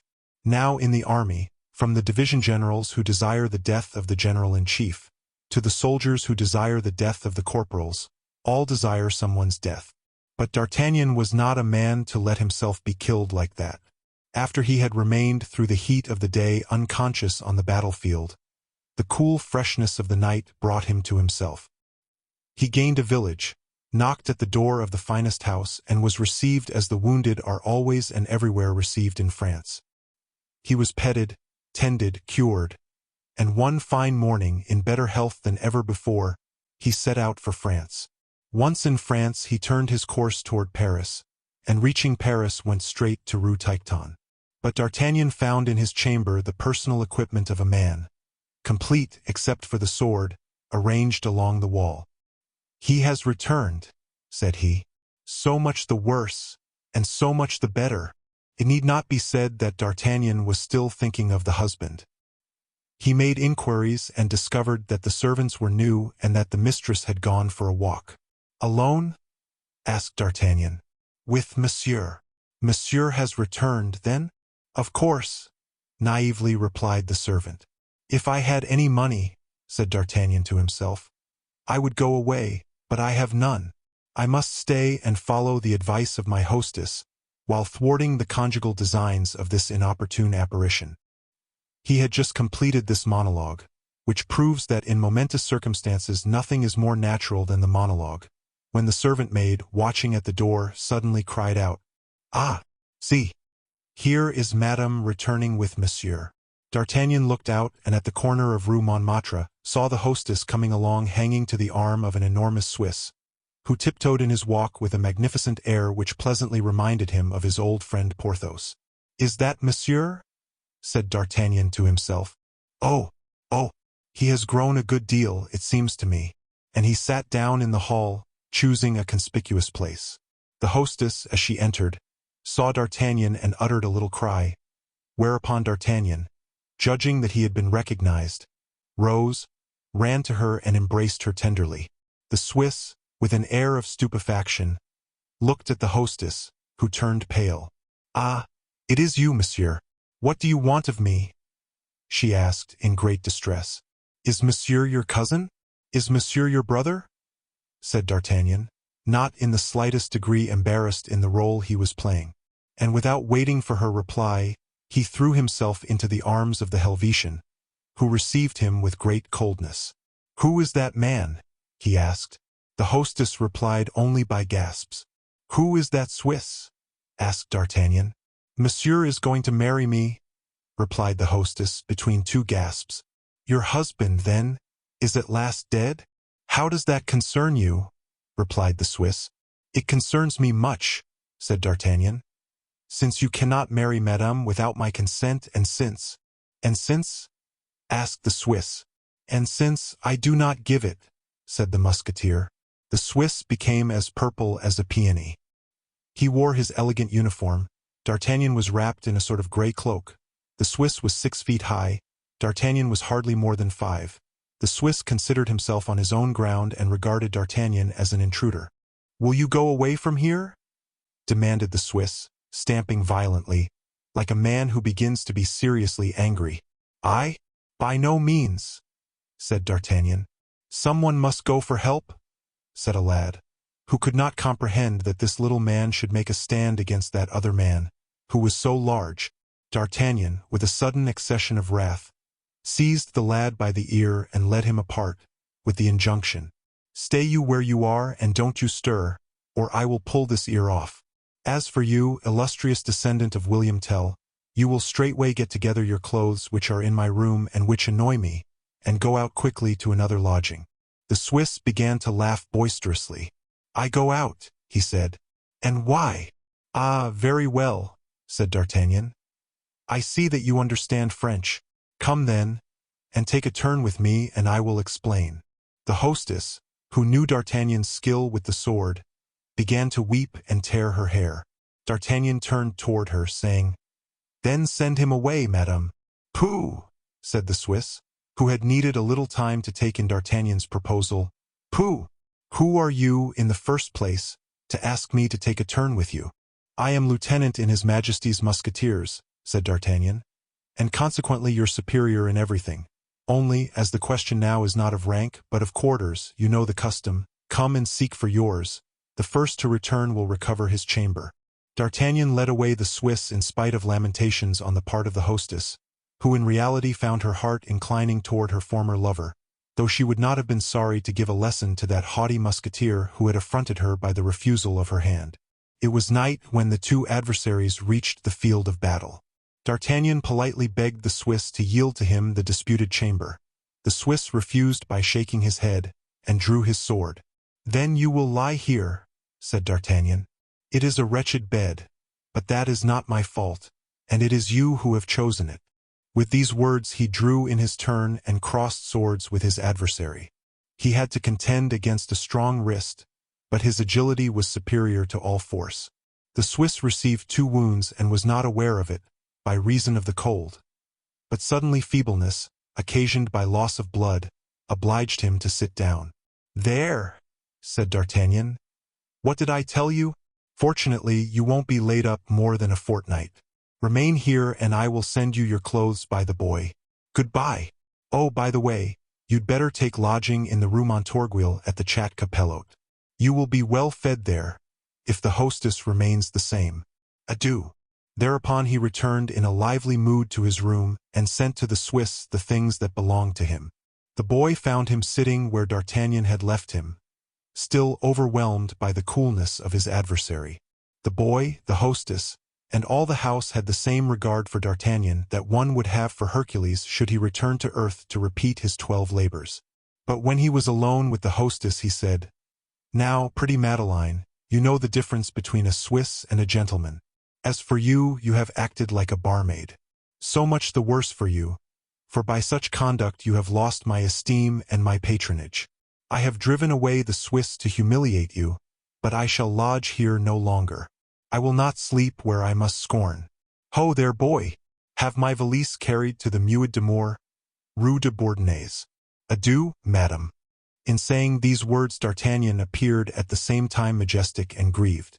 The hostess threw herself at his feet, asked his pardon and held him back with a sweet violence. What more need be said?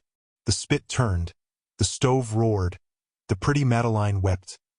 D'Artagnan felt himself invaded by hunger, cold and love. He pardoned, and having pardoned he remained. And this explains how D'Artagnan had quarters in the Rue Tiquetonne, at the Hôtel de la Chevrette. D'Artagnan then returned home in thoughtful mood, finding a somewhat lively pleasure in carrying Mazarin's bag of money, and thinking of that fine diamond which he had once called his own, and which he had seen on the minister's finger that night. "Should that diamond ever fall into my hands again," he reflected, "I would turn it at once into money. I would buy with the proceeds certain lands around my father's chateau, which is a pretty place, well enough, but with no land to it at all, except a garden about the size of the Cemetery des Innocents, and I should wait in all my glory till some rich heiress, attracted by my good looks, rode along to marry me. Then I should like to have 3 sons. I should make the first a nobleman, like Athos, the second a good soldier, like Porthos, the third an excellent abbé, like Aramis. Faith, that would be a far better life than I lead now. But Monsieur Mazarin is a mean wretch who won't dispossess himself of his diamond in my favor." On entering the Rue Tiquetonne, he heard a tremendous noise and found a dense crowd near the house. "Oh ho!" said he. "Is the hotel on fire?" On approaching the Hotel of the Row he found, however, that it was in front of the next house the mob was collected. The people were shouting and running about with torches. By the light of one of these torches D'Artagnan perceived men in uniform. He asked what was going on. He was told that 20 citizens, headed by one man, had attacked a carriage which was escorted by a troop of the cardinal's bodyguard. But a reinforcement having come up, the assailants had been put to flight and the leader had taken refuge in the hotel next to his lodgings. The house was now being searched. In his youth D'Artagnan had often headed the bourgeoisie against the military, but he was cured of all those hot-headed propensities. Besides, he had the cardinal's 100 pistoles in his pocket, so he went into the hotel without a word. There he found Madeleine alarmed for his safety and anxious to tell him all the events of the evening. but he cut her short by ordering her to put his supper in his room and give him with it a bottle of good Burgundy. He took his key and candle and went upstairs to his bedroom. He had been contented, for the convenience of the house, to lodge in the 4th story, and truth obliges us even to confess that his chamber was just above the gutter and below the roof. His first care on entering it was to lock up in an old bureau with a new lock his bag of money, and then as soon as supper was ready he sent away the waiter who brought it up and sat down to table. Not to reflect on what had passed, as one might fancy. No, D'Artagnan considered that things are never well done when they are not reserved to their proper time. He was hungry, he supped, he went to bed. Neither was he one of those who think that the necessary silence of the night brings counsel with it. In the night he slept, but in the morning, refreshed and calm, he was inspired with his clearest views of everything. It was long since he had any reason for his morning's inspiration, but he always slept all night long. At daybreak he awoke and took a turn around his room. In 43, he said, just before the death of the late cardinal, I received a letter from Athos. Where was I then? Let me see. Oh, at the siege of Besançon I was in the trenches. He told me. Let me think. What was it? That he was living on a small estate, but where? I was just reading the name of the place when the wind blew my letter away, I suppose to the Spaniards. There's no use in thinking any more about Athos. Let me see. With regard to Porthos, I received a letter from him, too. He invited me to a hunting party on his property in the month of September, 1646. Unluckily, as I was then in Béarn, on account of my father's death, the letter followed me there. I had left Béarn when it arrived and I never received it until the month of April, 1647, and as the invitation was for September, 1646, I couldn't accept it. Let me look for this letter. It must be with my title deeds. D'Artagnan opened an old casket which stood in a corner of the room, and which was full of parchments referring to an estate during a period of 200 years lost to his family. He uttered an exclamation of delight, for the large handwriting of Porthos was discernible, and underneath some lines traced by his worthy spouse. D'Artagnan eagerly searched for the heading of this letter. It was dated from the Château du Vallon. Porthos had forgotten that any other address was necessary. In his pride he fancied that everyone must know the Château du Vallon. "Devil take the vain fellow," said D'Artagnan. "However, I had better find him out first, since he can't want money. Athos must have become an idiot by this time from drinking. Aramis must have worn himself to a shadow of his former self by constant genuflection." He cast his eyes again on the letter. There was a postscript. "I write by the same courier to our worthy friend Aramis in his convent." In his convent? What convent? There are about 200 in Paris and 3,000 in France. And then, perhaps, on entering the convent he changed his name. Ah! If I were but learned in theology I should recollect what it was he used to dispute about with the curate of Montdidier and the superior of the Jesuits, when we were at Crèvecoeur. I should know what doctrine he leans to, and I should glean from that what saint he has adopted as his patron. Well, suppose I go back to the cardinal and ask him for a passport into all the convents one can find, even into the nunneries? It would be a curious idea, and maybe I should find my friend under the name of Achilles. But, no, I should lose myself in the cardinal's opinion. Great people only thank you for doing the impossible. What's possible, they say, they can effect themselves, and they are right.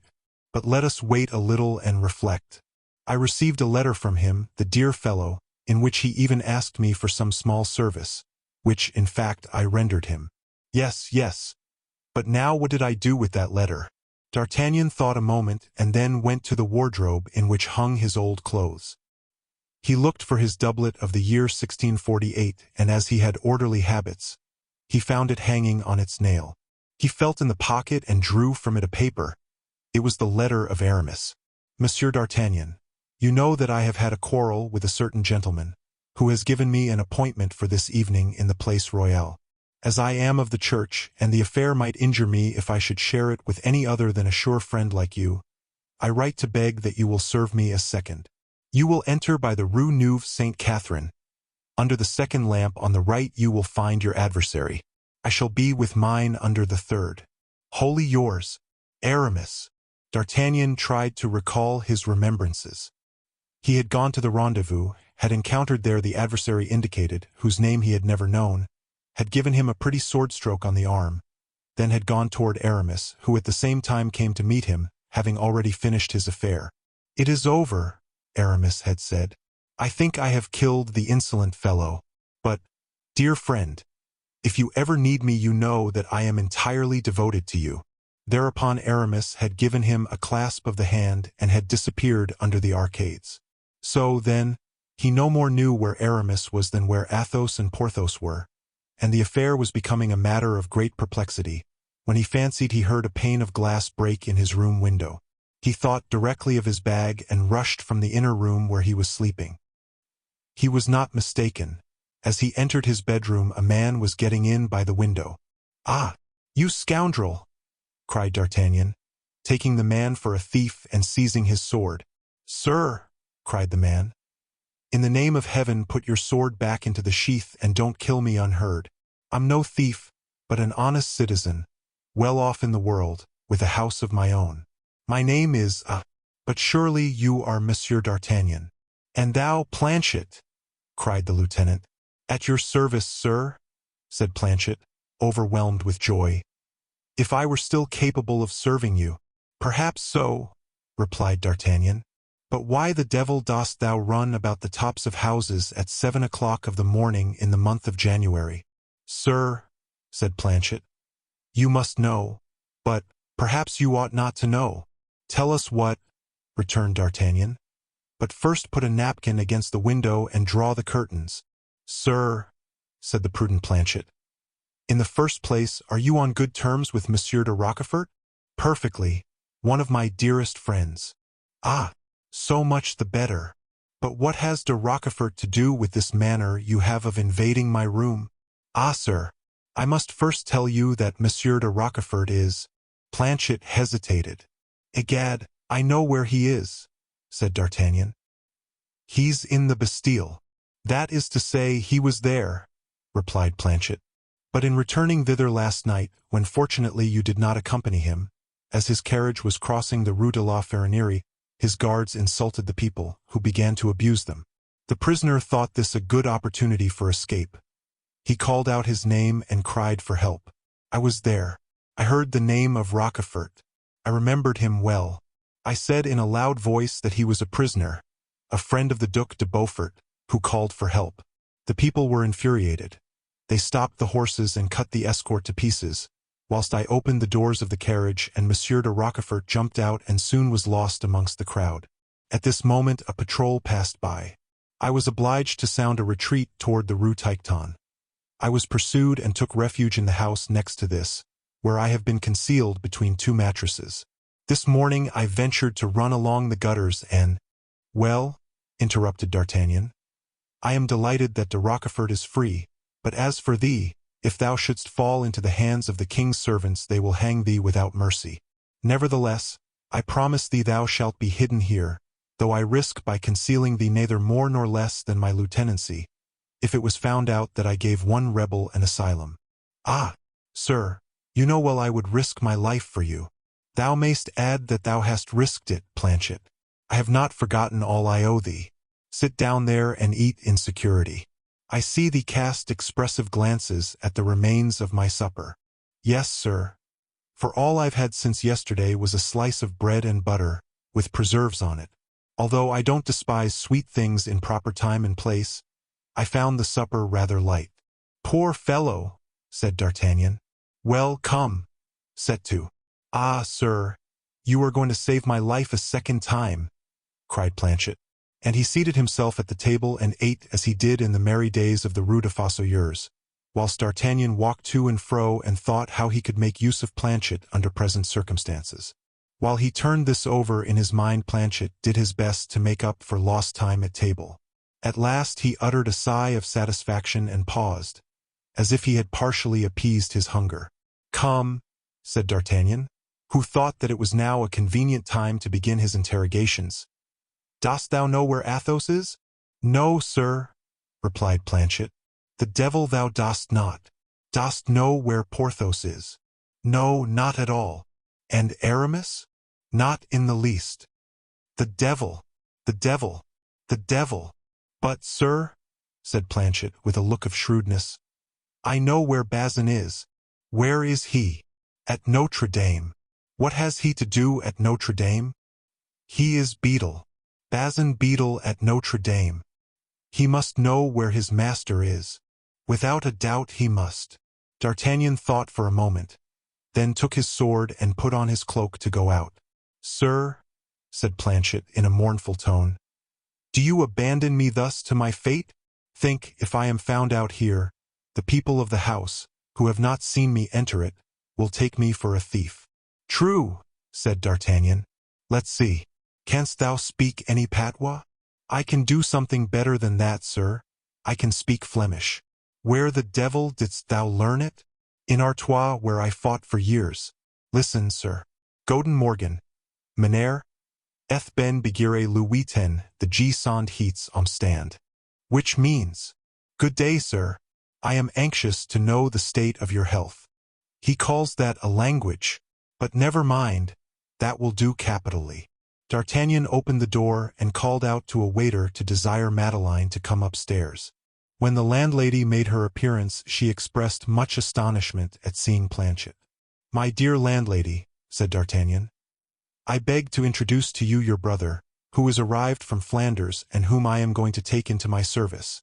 "My brother! Wish your sister good morning, Master Peter." "Welcome, suster," said Planchet. "Goeden day, broder," replied the astonished landlady. "This is the case," said D'Artagnan. "This is your brother, Madeleine. You don't know him perhaps, but I know him.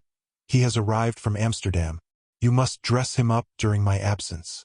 When I return, which will be in about an hour, you must offer him to me as a servant, and upon your recommendation, though he doesn't speak a word of French, I take him into my service. You understand? That is to say, I guess your wishes, and that is all that's necessary," said Madeleine. "You are a precious creature, my pretty hostess, and I am much obliged to you." The next moment D'Artagnan was on his way to Notre Dame. Chapter 7. Touches upon the strange effects a half-pistole may have. D'Artagnan, as he crossed the Pont Neuf, congratulated himself on having found Planchet again, for at that time an intelligent servant was essential to him. Nor was he sorry that through Planchet and the situation which he held in Rue de Lombards, a connection with the bourgeoisie might be commenced, at that critical period when that class were preparing to make war with the court party.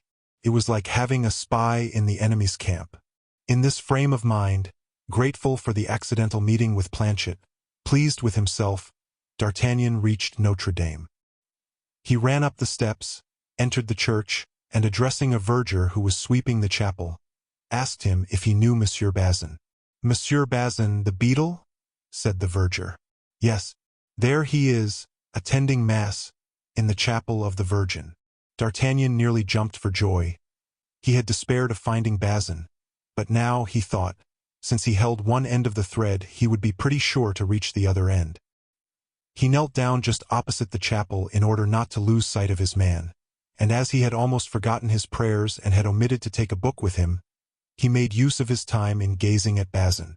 Bazin wore his dress, it may be observed, with equal dignity and saintly propriety.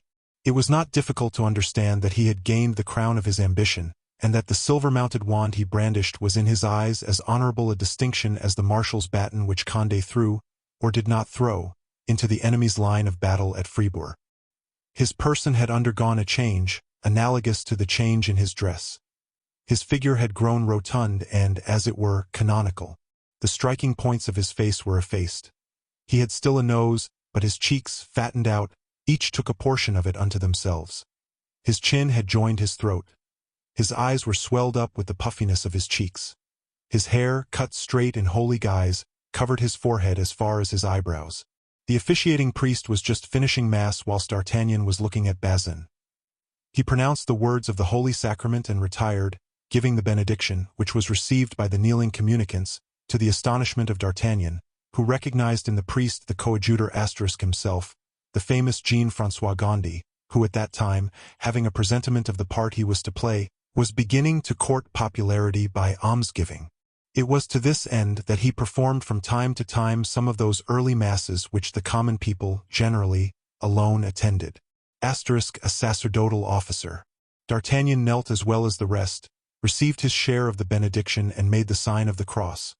But when Bazin passed in his turn, with his eyes raised to heaven and walking, in all humility, the very last, D'Artagnan pulled him by the hem of his robe.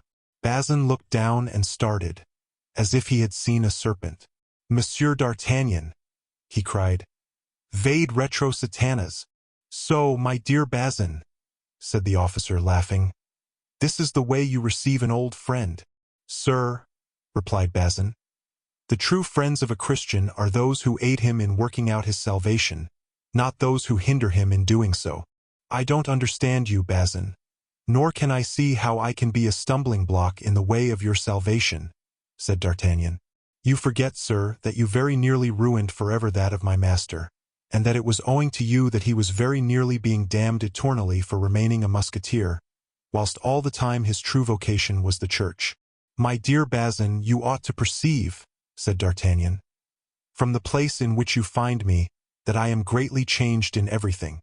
Age produces good sense, and, as I doubt not but that your master is on the road to salvation, I want you to tell me where he is, that he may help me to mine. Rather say, to take him back with you into the world. Fortunately, I don't know where he is." "How?" cried D'Artagnan. "You don't know where Aramis is?" "Formerly," replied Bazin, "Aramis was his name of perdition. By Aramis is meant Samara, which is the name of a demon. Happily for him, he has ceased to bear that name. And therefore," said D'Artagnan, resolved to be patient to the end, "it is not Aramis I seek, but the Abbé d'Herblay. Come, my dear Bazin, tell me where he is." "Didn't you hear me tell you, Monsieur d'Artagnan, that I don't know where he is?" "Yes, certainly, but to that I answer that it is impossible." "It is, nevertheless, the truth, monsieur, the pure truth, the truth of the good God." D'Artagnan saw clearly that he would get nothing out of this man, who was evidently telling a falsehood in his pretended ignorance of the abode of Aramis, but whose lies were bold and decided. "Well, Bazin," said D'Artagnan, "since you do not know where your master lives, let us speak of it no more. Let us part good friends. Accept this half-pistole to drink to my health." "I do not drink." Bazin pushed away with dignity the officer's hand. "'Tis good only for the laity." "Incorruptible," murmured D'Artagnan. "I am unlucky." And whilst he was lost in thought, Bazin retreated toward the sacristy, and even there he could not think himself safe until he had shut and locked the door behind him. D'Artagnan was still in deep thought when someone touched him on the shoulder. He turned and was about to utter an exclamation of surprise when the other made to him a sign of silence. "You hear, Rochefort?" he said in a low voice. "Hush!" returned Rochefort. "Did you know that I am at liberty?" "I knew it from the fountainhead, from Planchet." "And what brought you here?" "I came to thank God for my happy deliverance," said Rochefort. "And nothing more?" "I suppose that is not all."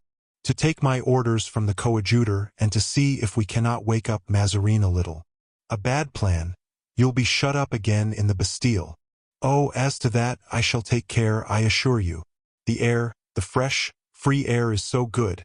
Besides," and Rochefort drew a deep breath as he spoke, "I am going into the country to make a tour." "Stop!" cried D'Artagnan. "I too am going. And if I may without impertinence ask, where are you going?"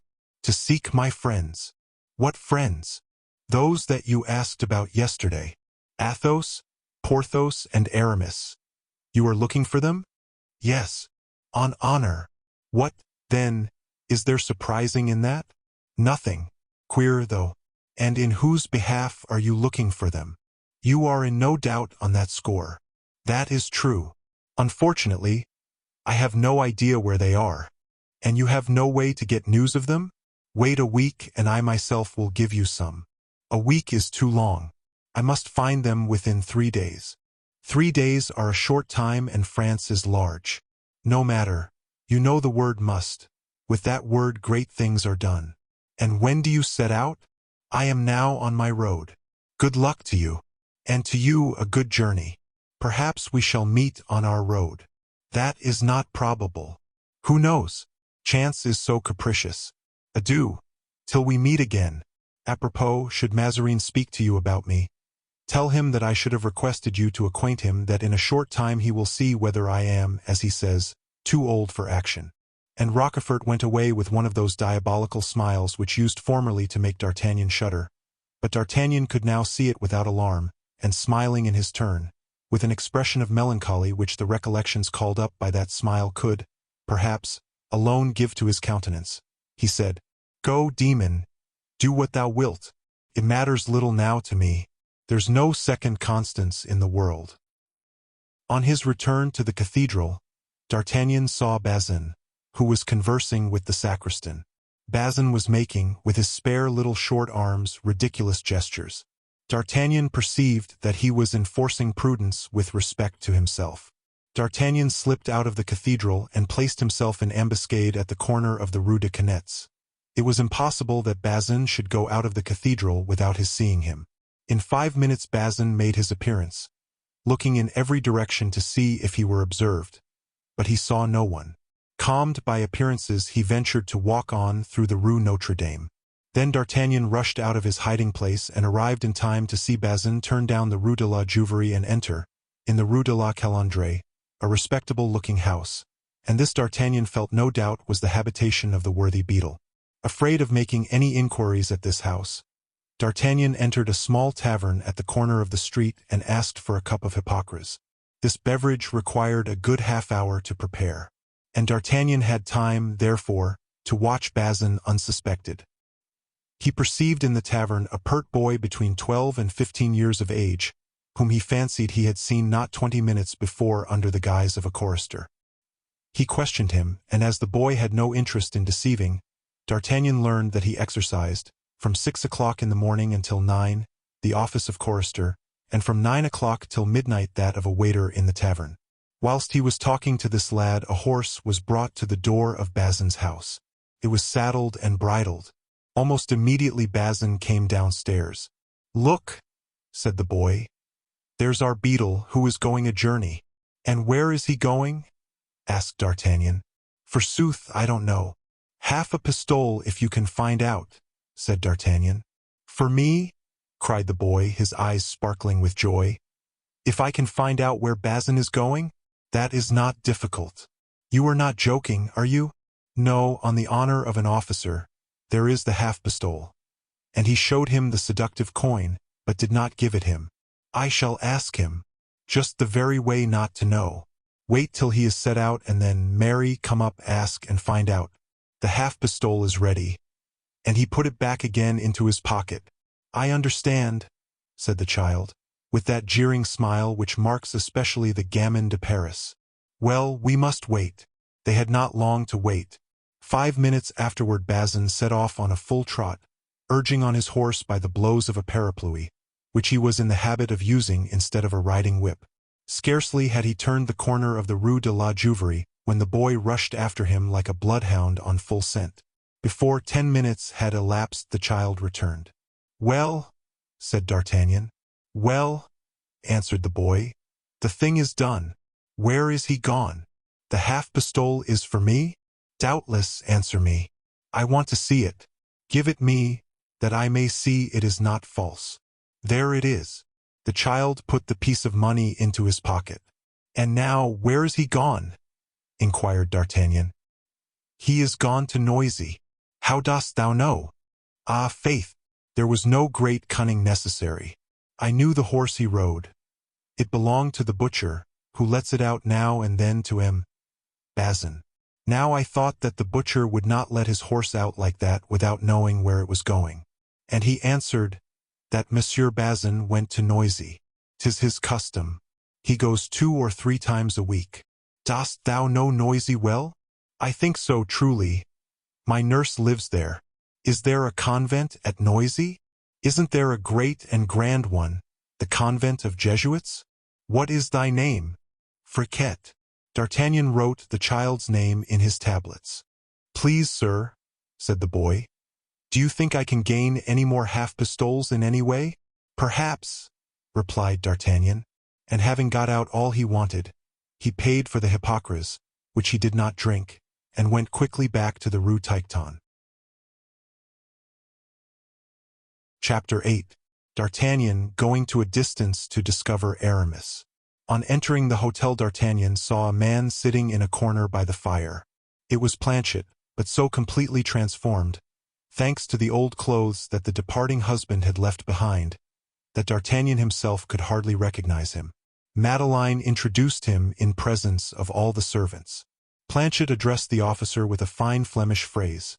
The officer replied in words that belonged to no language at all, and the bargain was concluded. Madeleine's brother entered D'Artagnan's service. The plan adopted by D'Artagnan was soon perfected. He resolved not to reach Noisy in the day, for fear of being recognized. He had therefore plenty of time before him, for Noisy is only 3 or 4 leagues from Paris on the road to Meaux. He began his day by breakfasting substantially, a bad beginning when one wants to employ the head, but an excellent precaution when one wants to work the body, and about 2 o'clock he had his 2 horses saddled, and followed by Planchet he quitted Paris by the Barrière de la Villette. A most active search was still prosecuted in the house near the Hôtel de la Chevrette for the discovery of Planchet. At about 1.5 leagues from the city, D'Artagnan, finding that in his impatience he had set out too soon, stopped to give the horses breathing time. The inn was full of disreputable-looking people, who seemed as if they were on the point of commencing some nightly expedition. A man, wrapped in a cloak, appeared at the door, but seeing a stranger he beckoned to his companions, and 2 men who were drinking in the inn went out to speak to him. D'Artagnan, on his side, went up to the landlady, praised her wine, which was a horrible production from the country of Montreuil, and heard from her that there were only 2 houses of importance in the village. One of these belonged to the Archbishop of Paris, and was at that time the abode of his niece the Duchess of Longueville. The other was a convent of Jesuits and was the property, a by no means unusual circumstance, of these worthy fathers. At 4 o'clock D'Artagnan recommenced his journey. He proceeded slowly and in deep reverie. Planchet also was lost in thought, but the subject of their reflections was not the same. One word which their landlady had pronounced had given a particular turn to D'Artagnan's deliberations. This was the name of Madame de Longueville. That name was indeed one to inspire imagination and produce thought. Madame de Longueville was one of the highest ladies in the realm. She was also one of the greatest beauties at court. She had formerly been suspected of an intimacy of too tender a nature with Coligny, who, for her sake, had been killed in a duel, in the Place Royale, by the Duc de Guise. She was now connected by bonds of a political nature with the Prince de Marsillac, the eldest son of the old Duc de Rochefoucauld, whom she was trying to inspire with an enmity toward the Duc de Condé, her brother-in-law, whom she now hated mortally. D'Artagnan thought of all these matters. He remembered how at the Louvre he had often seen, as she passed by him in the full radiance of her dazzling charms, the beautiful Madame de Longueville. He thought of Aramis, who, without possessing any greater advantages than himself, had formerly been the lover of Madame de Chevreuse, who had been to a former court what Madame de Longueville was in that day, and he wondered how it was that there should be in the world people who succeed in every wish, some in ambition, others in love, whilst others, either from chance or from ill luck or from some natural defect or impediment, remain halfway upon the road toward fulfillment of their hopes and expectations. He was confessing to himself that he belonged to the latter unhappy class, when Planchet approached and said, "I will lay a wager, your honor, that you and I are thinking of the same thing." "I doubt it, Planchet," replied D'Artagnan. "But what are you thinking of?" "I am thinking, sir, of those desperate-looking men who were drinking in the inn where we rested." "Always cautious, Planchet." "'Tis instinct, your honor." "Well, what does your instinct tell you now?" "Sir, my instinct told me that those people were assembled there for some bad purpose, and I was reflecting on what my instinct had told me, in the darkest corner of the stable, when a man wrapped in a cloak and followed by 2 other men, came in." Ah, said D'Artagnan, Planchet's recital agreeing with his own observations. "Well?" "One of these 2 men said, 'He must certainly be at Noisy, or be coming there this evening, for I have seen his servant.'" "Art thou sure?" said the man in the cloak. "Yes, my prince." "My prince!" interrupted D'Artagnan. "Yes, my prince. But listen. If he is here, this is what the other man said. Let's see decidedly what to do with him." "What to do with him?" answered the prince. "Yes, he's not a man to allow himself to be taken anyhow. He'll defend himself. Well, we must try to take him alive. Have you cords to bind him with and a gag to stop his mouth? We have. Remember that he will most likely be disguised as a horseman. Yes, yes, my lord. Don't be uneasy. Besides, I shall be there. You will assure us that justice. Yes, yes, I answer for all that, the prince said. Well, then, we'll do our best. Having said that, they went out of the stable. Well, what matters all that to us? Said D'Artagnan. This is one of those attempts that happen every day. Are you sure that we are not its objects? We? Why? Just remember what they said. I have seen his servant, said one, and that applies very well to me. Well? He must certainly be at Noisy or be coming there this evening, said the other, and that applies very well to you. What else? Then the prince said, Take notice that in all probability he will be disguised as a cavalier, which seems to me to leave no room for doubt, since you are dressed as a cavalier and not as an officer of musketeers. Now then, what do you say to that? Alas, my dear Planchet, said D'Artagnan, sighing, we are unfortunately no longer in those times in which princes would care to assassinate me. Those were good old days. Never fear. These people owe us no grudge. Is your honor sure? I can answer for it, they do not. Well, we won't speak of it any more then. And Planchet took his place in D'Artagnan's suite with that sublime confidence he had always had in his master, which even 15 years of separation had not destroyed. They had traveled onward about half a mile when Planchet came close up to D'Artagnan. Stop, sir, look yonder, he whispered. Don't you see in the darkness something pass by, like shadows? I fancy I hear horses' feet. Impossible, returned D'Artagnan. The ground is soaking wet. Yet I fancy, as thou sayest, that I see something. At this moment the neighing of a horse struck his ear, coming through darkness and space. There are men somewhere about, but that's of no consequence to us, said D'Artagnan. Let us ride onward. At about 8:30 o'clock they reached the first houses in Noisy. Every one was in bed, and not a light was to be seen in the village. The obscurity was broken only now and then by the still darker lines of the roofs of houses. Here and there a dog barked behind a door, or an affrighted cat fled precipitately from the midst of the pavement to take refuge behind a pile of faggots, from which retreat her eyes would shine like peridores. These were the only living creatures that seemed to inhabit the village. Toward the middle of the town, commanding the principal open space, rose a dark mass, separated from the rest of the world by 2 lanes and overshadowed in the front by enormous lime trees. D'Artagnan looked attentively at the building. This, he said to Planchet, must be the Archbishop's chateau, the abode of the fair Madame de Longueville. But the convent, where is that? The convent, your honor, is at the other end of the village. I know it well.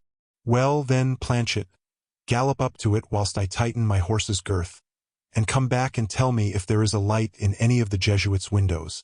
In about 5 minutes Planchet returned.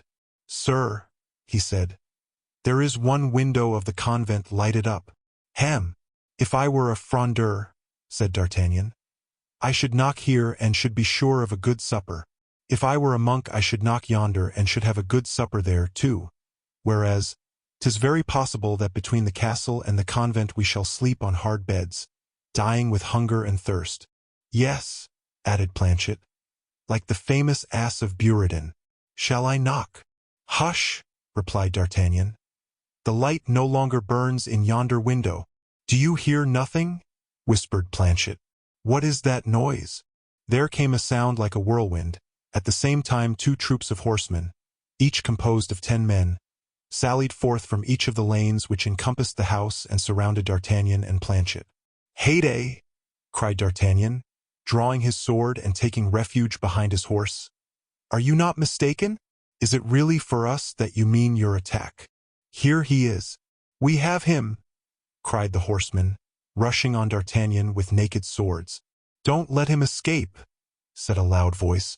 No, my lord. Be assured we shall not. D'Artagnan thought it was now time for him to join in the conversation. Halloo, gentlemen, he called out in his Gascon accent. What do you want? What do you demand? That thou shalt soon know, shouted a chorus of horsemen. "Stop, stop!" cried he whom they had addressed as "my lord." "'Tis not his voice." "Ah, just so. Gentlemen, pray, do people get into a passion at random at noisy? Take care, for I warn you that the first man that comes within the length of my sword, and my sword is long, I rip him up." The chieftain of the party drew near. "What are you doing here?" he asked in a lofty tone, as that of one accustomed to command. "And you, what are you doing here?" replied D'Artagnan. "Be civil, or I shall beat you, for although one may not choose to proclaim oneself, one insists on respect suitable to one's rank." "You don't choose to discover yourself because you are the leader of an ambuscade," returned D'Artagnan. "But with regard to myself, who am traveling quietly with my own servant, I have not the same reasons as you have to conceal my name." "Enough! Enough! What is your name?" "I shall tell you my name in order that you may know where to find me, my lord or my prince, as it may suit you best to be called," said our Gascon, who did not choose to seem to yield to a threat. "Do you know Monsieur d'Artagnan, lieutenant in the King's Musketeers?" said the voice. "You are Monsieur d'Artagnan?" "I am." "Then you came here to defend him?" "Him? Whom?" "The man we are seeking." "It seems," said D'Artagnan, "that whilst I thought I was coming to Noisy I have entered, without suspecting it, into the kingdom of mysteries." "Come," replied the same lofty tone. "Answer, are you waiting for him underneath these windows? Did you come to Noisy to defend him?" "I am waiting for no one," replied D'Artagnan, who was beginning to be angry. "I propose to defend no one but myself, and I shall defend myself vigorously. I give you warning." "Very well," said the voice. "Go away from here and leave the place to us." Chapter 9. The Abbé d'Herblay, at the extremity of the village Planchet, turned to the left in obedience to the orders of Aramis, and stopped underneath the window which had light in it. Aramis alighted and clapped his hands 3 times. Immediately the window was opened and a ladder of rope was let down from it. "My friend," said Aramis, "if you like to ascend, I shall be delighted to receive you." "Ah," said D'Artagnan, "is that the way you return to your apartment?" "After 9 at night, pardieu," said Aramis. "The rule of the convent is very severe." "Pardon me, my dear friend," said D'Artagnan. "I think you said pardieu." "Do you think so?" said Aramis, smiling. "It is possible. You have no idea, my dear fellow, how one acquires bad habits in these cursed convents, or what evil ways all these men of the church have, with whom I am obliged to live. But will you not go up? Pass on before me, I beg of you, as the late cardinal used to say to the late king, only to show you the way, sire." And Aramis ascended the ladder quickly and reached the window in an instant. D'Artagnan followed, but less nimbly, showing plainly that this mode of ascent was not one to which he was accustomed. "I beg your pardon," said Aramis, noticing his awkwardness. "If I had known that I was to have the honor of your visit, I should have procured the gardener's ladder, but for me alone this is good enough." "Sir," said Planchet when he saw D'Artagnan on the summit of the ladder, "this way is easy for Monsieur Aramis and even for you. In case of necessity I might also climb up, but my 2 horses cannot mount the ladder." "Take them to yonder shed, my friend," said Aramis, pointing to a low building on the plain. "There you will find hay and straw for them. Then come back here and clap your hands 3 times, and we will give you wine and food. Marry, forsooth, people don't die of hunger here." And Aramis, drawing in the ladder, closed the window. D'Artagnan then looked around attentively. Never was there an apartment at the same time more warlike and more elegant. At each corner were arranged trophies, presenting to view swords of all sorts, and on the walls hung 4 great pictures representing in their ordinary military costume the Cardinal de Lorraine, the Cardinal de Richelieu, the Cardinal de la Valette, and the Archbishop of Bordeaux. Exteriorly, nothing in the room showed that it was the habitation of an abbé. The hangings were of damask, the carpets from Alsace, and the bed, especially, had more the look of a fine lady's couch, with its trimmings of fine lace and its embroidered counterpane, than that of a man who had made a vow that he would endeavor to gain heaven by fasting and mortification. "You are examining my den," said Aramis. "Ah, my dear fellow, excuse me. I am lodged like a chartreux. But what are you looking for? I am looking for the person who let down the ladder. I see no one, and yet the ladder didn't come down of itself. No, it is Bazin. Ah, ah, said D'Artagnan. But, continued Aramis, Bazin is a well-trained servant, and seeing that I was not alone he discreetly retired. Sit down, my dear friend, and let us talk. And Aramis pushed forward a large easy chair, in which D'Artagnan stretched himself out. In the first place, you will sup with me, will you not? Asked Aramis. Yes, if you really wish it, said D'Artagnan. And even with great pleasure, I confess. The journey has given me a devil of an appetite. Ah, my poor friend, said Aramis. You will find meager fare. You were not expected. Am I then threatened with the omelette of Crèvecoeur? Oh, let us hope, said Aramis, that with the help of God and of Bazin we shall find something better than that in the larder of the worthy Jesuit fathers. Bazin, my friend, come here. The door opened and Bazin entered. On perceiving the Musketeer he uttered an exclamation that was almost a cry of despair. My dear Bazin, said D'Artagnan, I am delighted to see with what wonderful composure you can tell a lie even in church. Sir, replied Bazin, I have been taught by the good Jesuit fathers that it is permitted to tell a falsehood when it is told in a good cause. So far well, said Aramis. We are dying of hunger. Serve us up the best supper you can, and especially give us some good wine. Bazin bowed low, sighed, and left the room. Now we are alone, dear Aramis, said D'Artagnan. Tell me how the devil you managed to alight upon the back of Planchet's horse. Faith, answered Aramis, as you see, from heaven. From heaven? Replied D'Artagnan, shaking his head. You have no more the appearance of coming from thence than you have of going there. My friend, said Aramis, with a look of imbecility on his face which D'Artagnan had never observed whilst he was in the Musketeers. If I did not come from heaven, at least I was leaving paradise, which is almost the same. Here, then, is a puzzle for the learned, observed D'Artagnan. Until now they have never been able to agree as to the situation of paradise. Some place it on Mount Ararat, others between the rivers Tigris and Euphrates. It seems that they have been looking very far away for it, while it was actually very near. Paradise is at Noisy-le-Sec, upon the site of the Archbishop's chateau. People do not go out from it by the door, but by the window. One doesn't descend here by the marble steps of a peristyle, but by the branches of a lime tree. And the angel with the flaming sword who guards this Elysium seems to have changed his celestial name of Gabriel into that of the more terrestrial one of the Prince de Marsillac. Aramis burst into a fit of laughter. You were always a merry companion, my dear D'Artagnan, he said, and your witty Gascon fancy has not deserted you. Yes, there is something in what you say. Nevertheless, do not believe that it is Madame de Longueville with whom I am in love. A plague on't! I shall not do so. After having been so long in love with Madame de Chevreuse, you would hardly lay your heart at the feet of her mortal enemy. Yes, replied Aramis with an absent air. Yes, that poor Duchess. I once loved her much, and to do her justice, she was very useful to us. Eventually she was obliged to leave France. He was a relentless enemy, that damned cardinal, continued Aramis, glancing at the portrait of the old minister.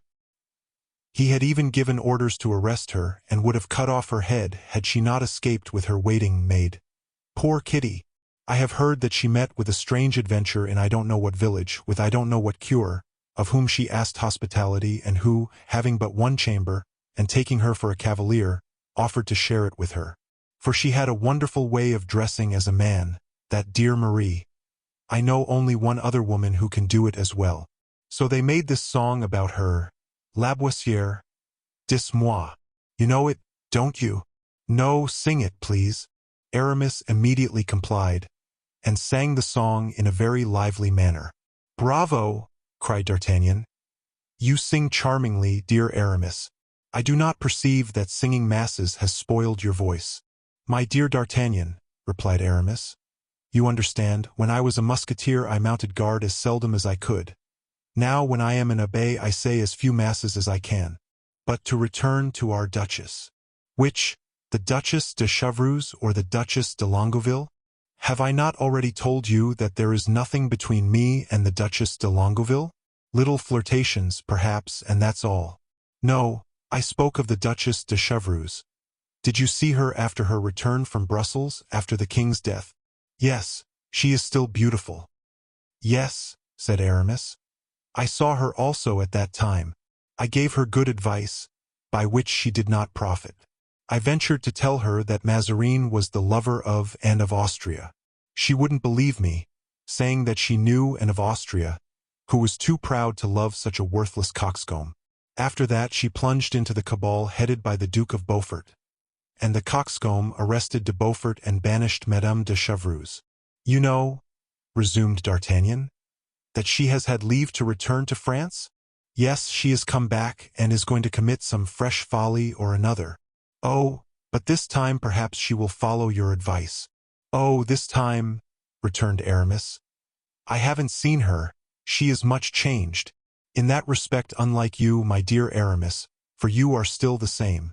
You have still your beautiful dark hair, still your elegant figure, still your feminine hands, which are admirably suited to a prelate. Yes, replied Aramis. I am extremely careful of my appearance. Do you know that I am growing old? I am nearly 37. Mind, Aramis, D'Artagnan smiled as he spoke. Since we are together again, let us agree on one point. What age shall we be in future? How? Formerly I was your junior by 2 or 3 years, and if I am not mistaken I am turned 40 years old. Indeed, then, 'tis I who am mistaken, for you have always been a good chronologist. By your reckoning I must be 43 at least. The devil I am. Don't let it out at the Hotel Rambouillet. It would ruin me, replied the abbé. Don't be afraid, said D'Artagnan. I never go there. Why, what in the world, cried Aramis. Is that animal Bazin doing? Bazin, hurry up there, you rascal. We are mad with hunger and thirst. Bazin entered at that moment carrying a bottle in each hand. At last, said Aramis. We are ready, are we? Yes, monsieur, quite ready, said Bazin. But it took me some time to bring up all the... Because you always think you have on your shoulders your beadle's robe, and spend all your time reading your breviary. But I give you warning that if in polishing your chapel utensils you forget how to brighten up my sword, I will make a great fire of your blessed images and will see that you are roasted on it. Bazin, scandalized, made a sign of the cross with the bottle in his hand. D'Artagnan, more surprised than ever at the tone and manners of the Abbé de Herblay, which contrasted so strongly with those of the Musketeer Aramis, remained staring with wide-open eyes at the face of his friend. Bazin quickly covered the table with a damask cloth and arranged upon it so many things, gilded, perfumed, appetizing, that D'Artagnan was quite overcome. "But you expected someone then?" asked the officer. "Oh," said Aramis, "I always try to be prepared, and then I knew you were seeking me." "From whom?" "From Master Bazin, to be sure. He took you for the devil, my dear fellow, and hastened to warn me of the danger that threatened my soul if I should meet again a companion so wicked as an officer of musketeers." "Oh, monsieur," said Bazin, clasping his hands supplicatingly. "Come, no hypocrisy. You know that I don't like it. You will do much better to open the window and let down some bread, a chicken and a bottle of wine to your friend Planchet, who has been this last hour killing himself clapping his hands." Planchet, in fact, had bedded and fed his horses, and then coming back under the window had repeated 2 or 3 times the signal agreed upon. Bazin obeyed, fastened to the end of a cord the 3 articles designated and let them down to Planchet, who then went satisfied to his shed. "Now to supper," said Aramis. The 2 friends sat down and Aramis began to cut up fowls, partridges and hams with admirable skill. "The deuce!" cried D'Artagnan. "Do you live in this way always?" "Yes, pretty well. The coadjutor has given me dispensations from fasting on the jours maigres on account of my health. Then I have engaged as my cook the cook who lived with Lafalone. You know the man I mean?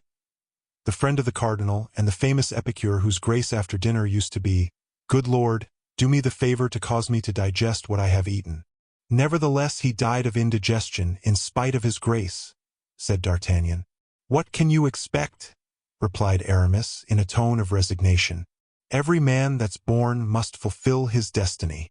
If it be not an indelicate question, resumed D'Artagnan, have you grown rich? Oh, heaven! No, I make about 12,000 francs a year, without counting a little benefice of 1,000 crowns the prince gave me. And how do you make your 12,000 francs? By your poems. No, I have given up poetry, except now and then to write a drinking song, some gay sonnet or some innocent epigram. I compose sermons, my friend. What? Sermons? Do you preach them? No. I sell them to those of my cloth who wish to become great orators. Ah, indeed. And you have not been tempted by the hopes of reputation yourself. I should, my dear D'Artagnan, have been so, but nature said no.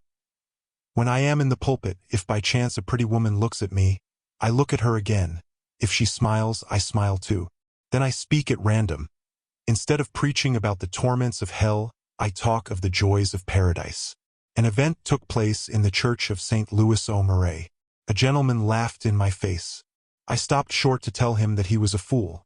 The congregation went out to get stones to stone me with, but whilst they were away I found means to conciliate the priests who were present, so that my foe was pelted instead of me. 'Tis true that he came the next morning to my house, thinking that he had to do with an abbé, like all other abbés. And what was the end of the affair? We met in the Place Royale Agad. You know about it. Was I not your second? Cried D'Artagnan. You were. You know how I settled the matter. Did he die? I don't know. But, at all events, I gave him absolution in articulo mortis. 'Tis enough to kill the body, without killing the soul. Bazin made a despairing sign which meant that while perhaps he approved the moral, he altogether disapproved the tone in which it was uttered. Bazin, my friend, said Aramis, you don't seem to be aware that I can see you in that mirror, and you forget that once for all I have forbidden all signs of approbation or disapprobation. You will do me the favor to bring us some Spanish wine and then to withdraw. Besides, my friend D'Artagnan has something to say to me privately. Have you not, D'Artagnan? D'Artagnan nodded his head and Bazin retired, after placing on the table the Spanish wine.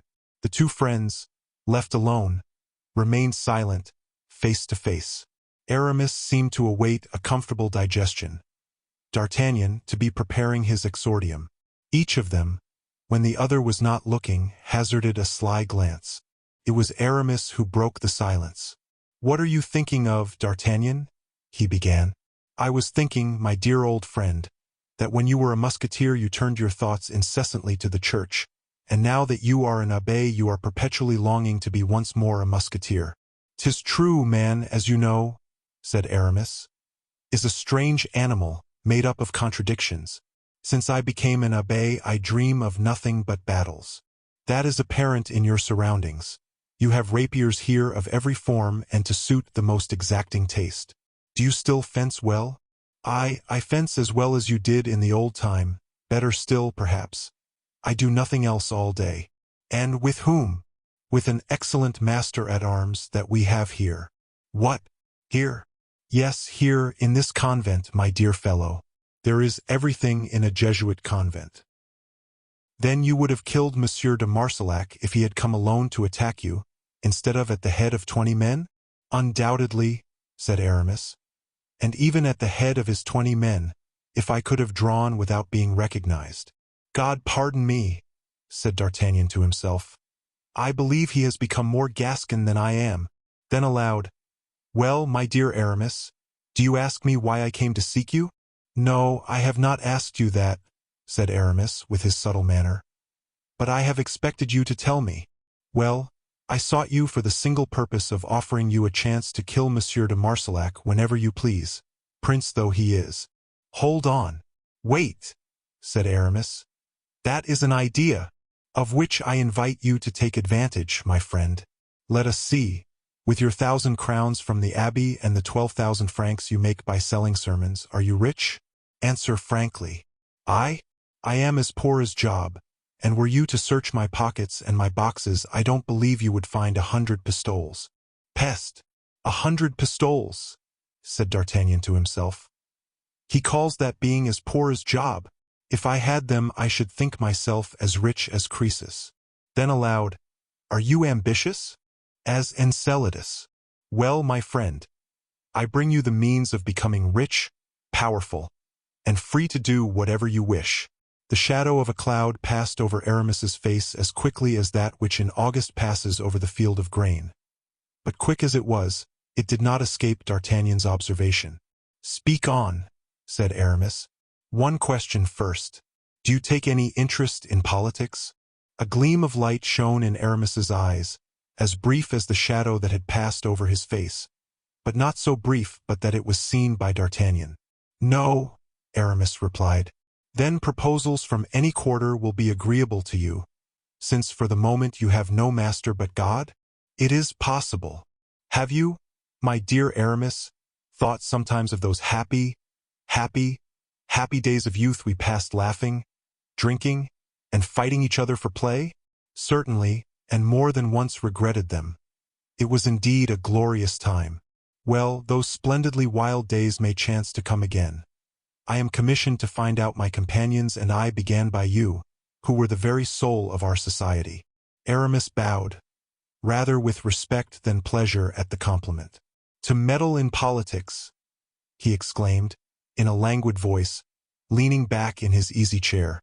"Ah, dear D'Artagnan, see how regularly I live and how easy I am here. We have experienced the ingratitude of the great, as you well know." "'Tis true," replied D'Artagnan. "Yet the great sometimes repent of their ingratitude. In that case it would be quite another thing. Come, let's be merciful to every sinner. Besides, you are right in another respect, which is in thinking that if we were to meddle in politics there could not be a better time than the present." "How can you know that? You who never interest yourself in politics." "Ah, without caring about them myself, I live among those who are much occupied in them. Poet as I am intimate with Sarrazin, who is devoted to the Prince de Conti, and with Monsieur de Boisrobert, who, since the death of Cardinal Richelieu, is of all parties or any party, so that political discussions have not altogether been uninteresting to me." "I have no doubt of it," said D'Artagnan.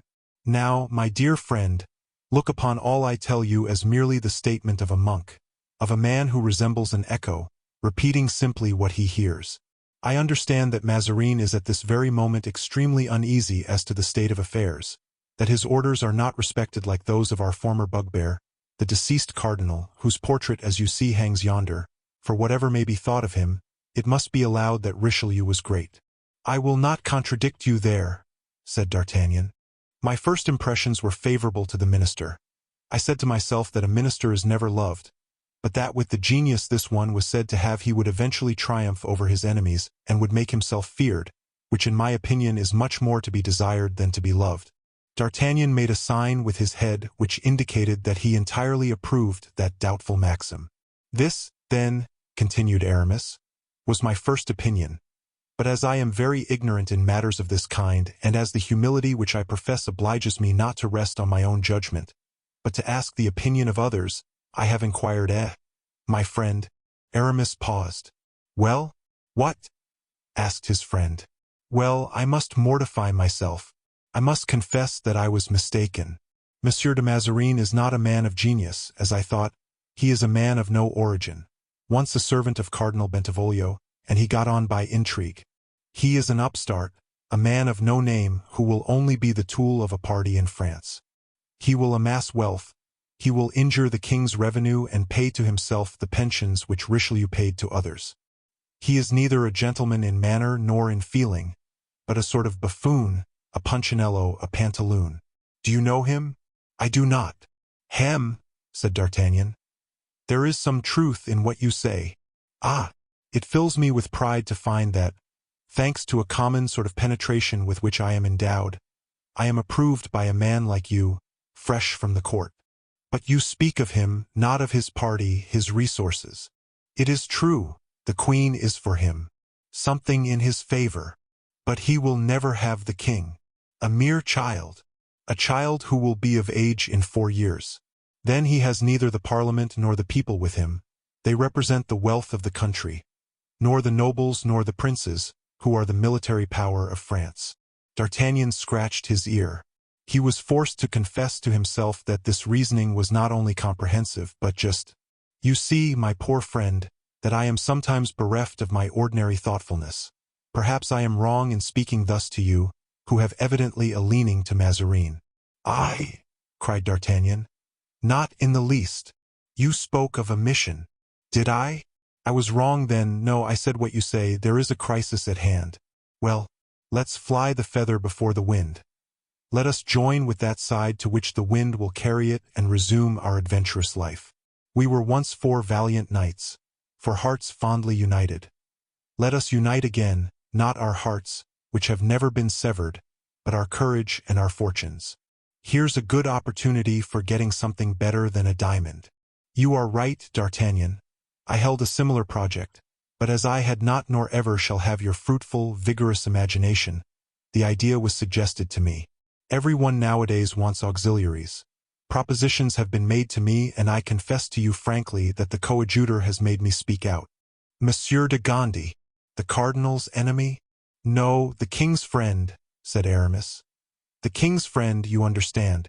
Well, it is a question of serving the king, the gentleman's duty. But the king is with Mazarin. He is, but not willingly, in appearance, not heart, and that is exactly the snare the king's enemies are preparing for the poor child." "Ah, but this is, indeed, civil war which you propose to me, dear Aramis. War for the king. Yet the king will be at the head of the army on Mazarin's side. But his heart will be in the army commanded by the Duc de Beaufort." "Monsieur de Beaufort? He is at Vincennes." "Did I say Monsieur de Beaufort?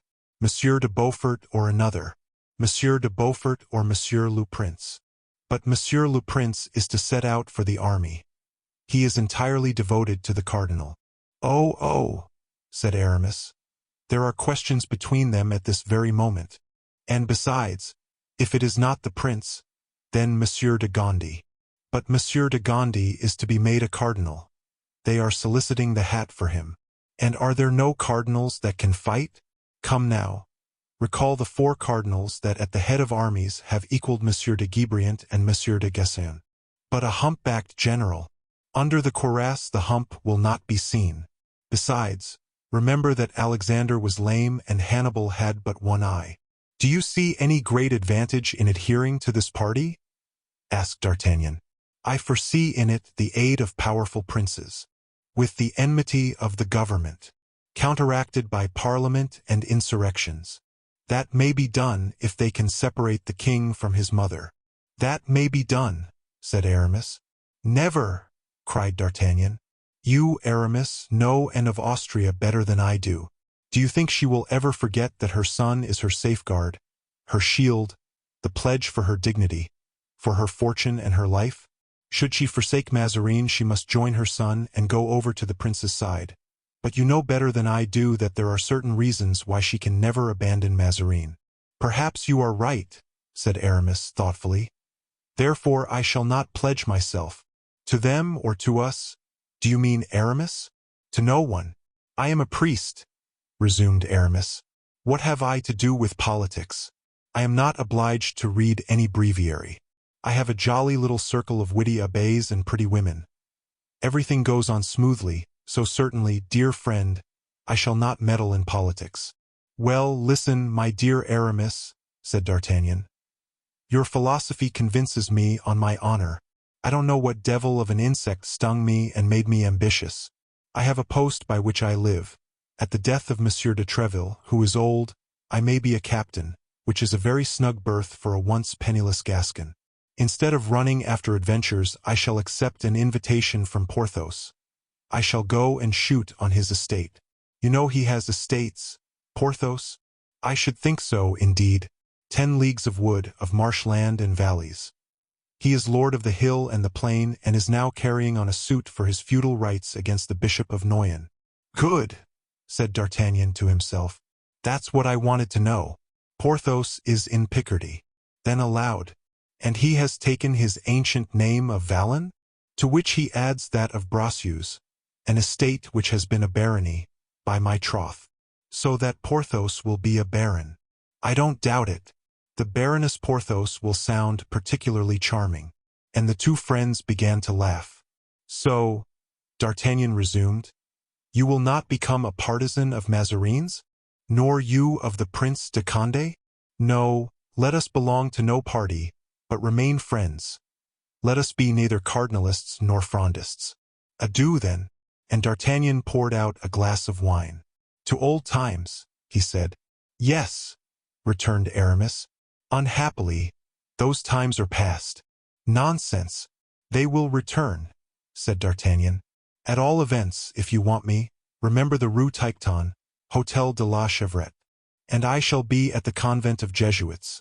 From 6 in the morning to 8 at night come by the door. From 8 in the evening until 6 in the morning come in by the window. Adieu, dear friend. Oh, I can't let you go so. I will go with you. And he took his sword and cloak. He wants to be sure that I go away, said D'Artagnan to himself. Aramis whistled for Bazin, but Bazin was asleep in the antechamber, and Aramis was obliged to shake him by the ear to awake him. Bazin stretched his arms, rubbed his eyes, and tried to go to sleep again.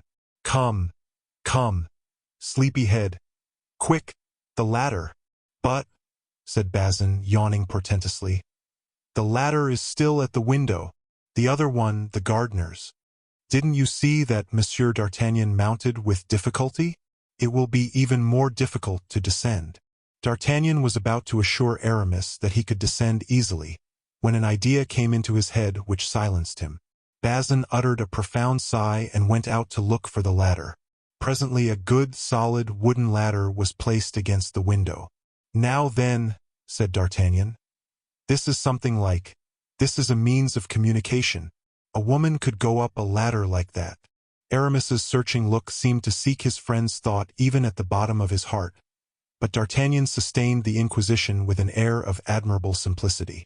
Besides, at that moment he put his foot on the first step of the ladder and began his descent. In a moment he was on the ground. Bazin remained at the window.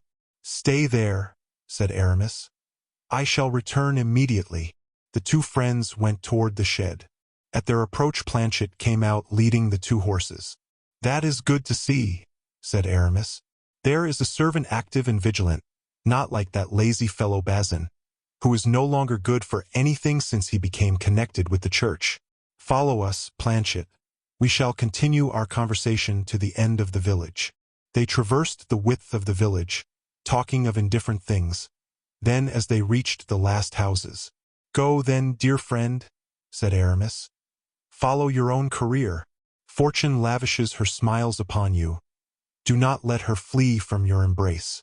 As for me, I remain in my humility and indolence. Adieu.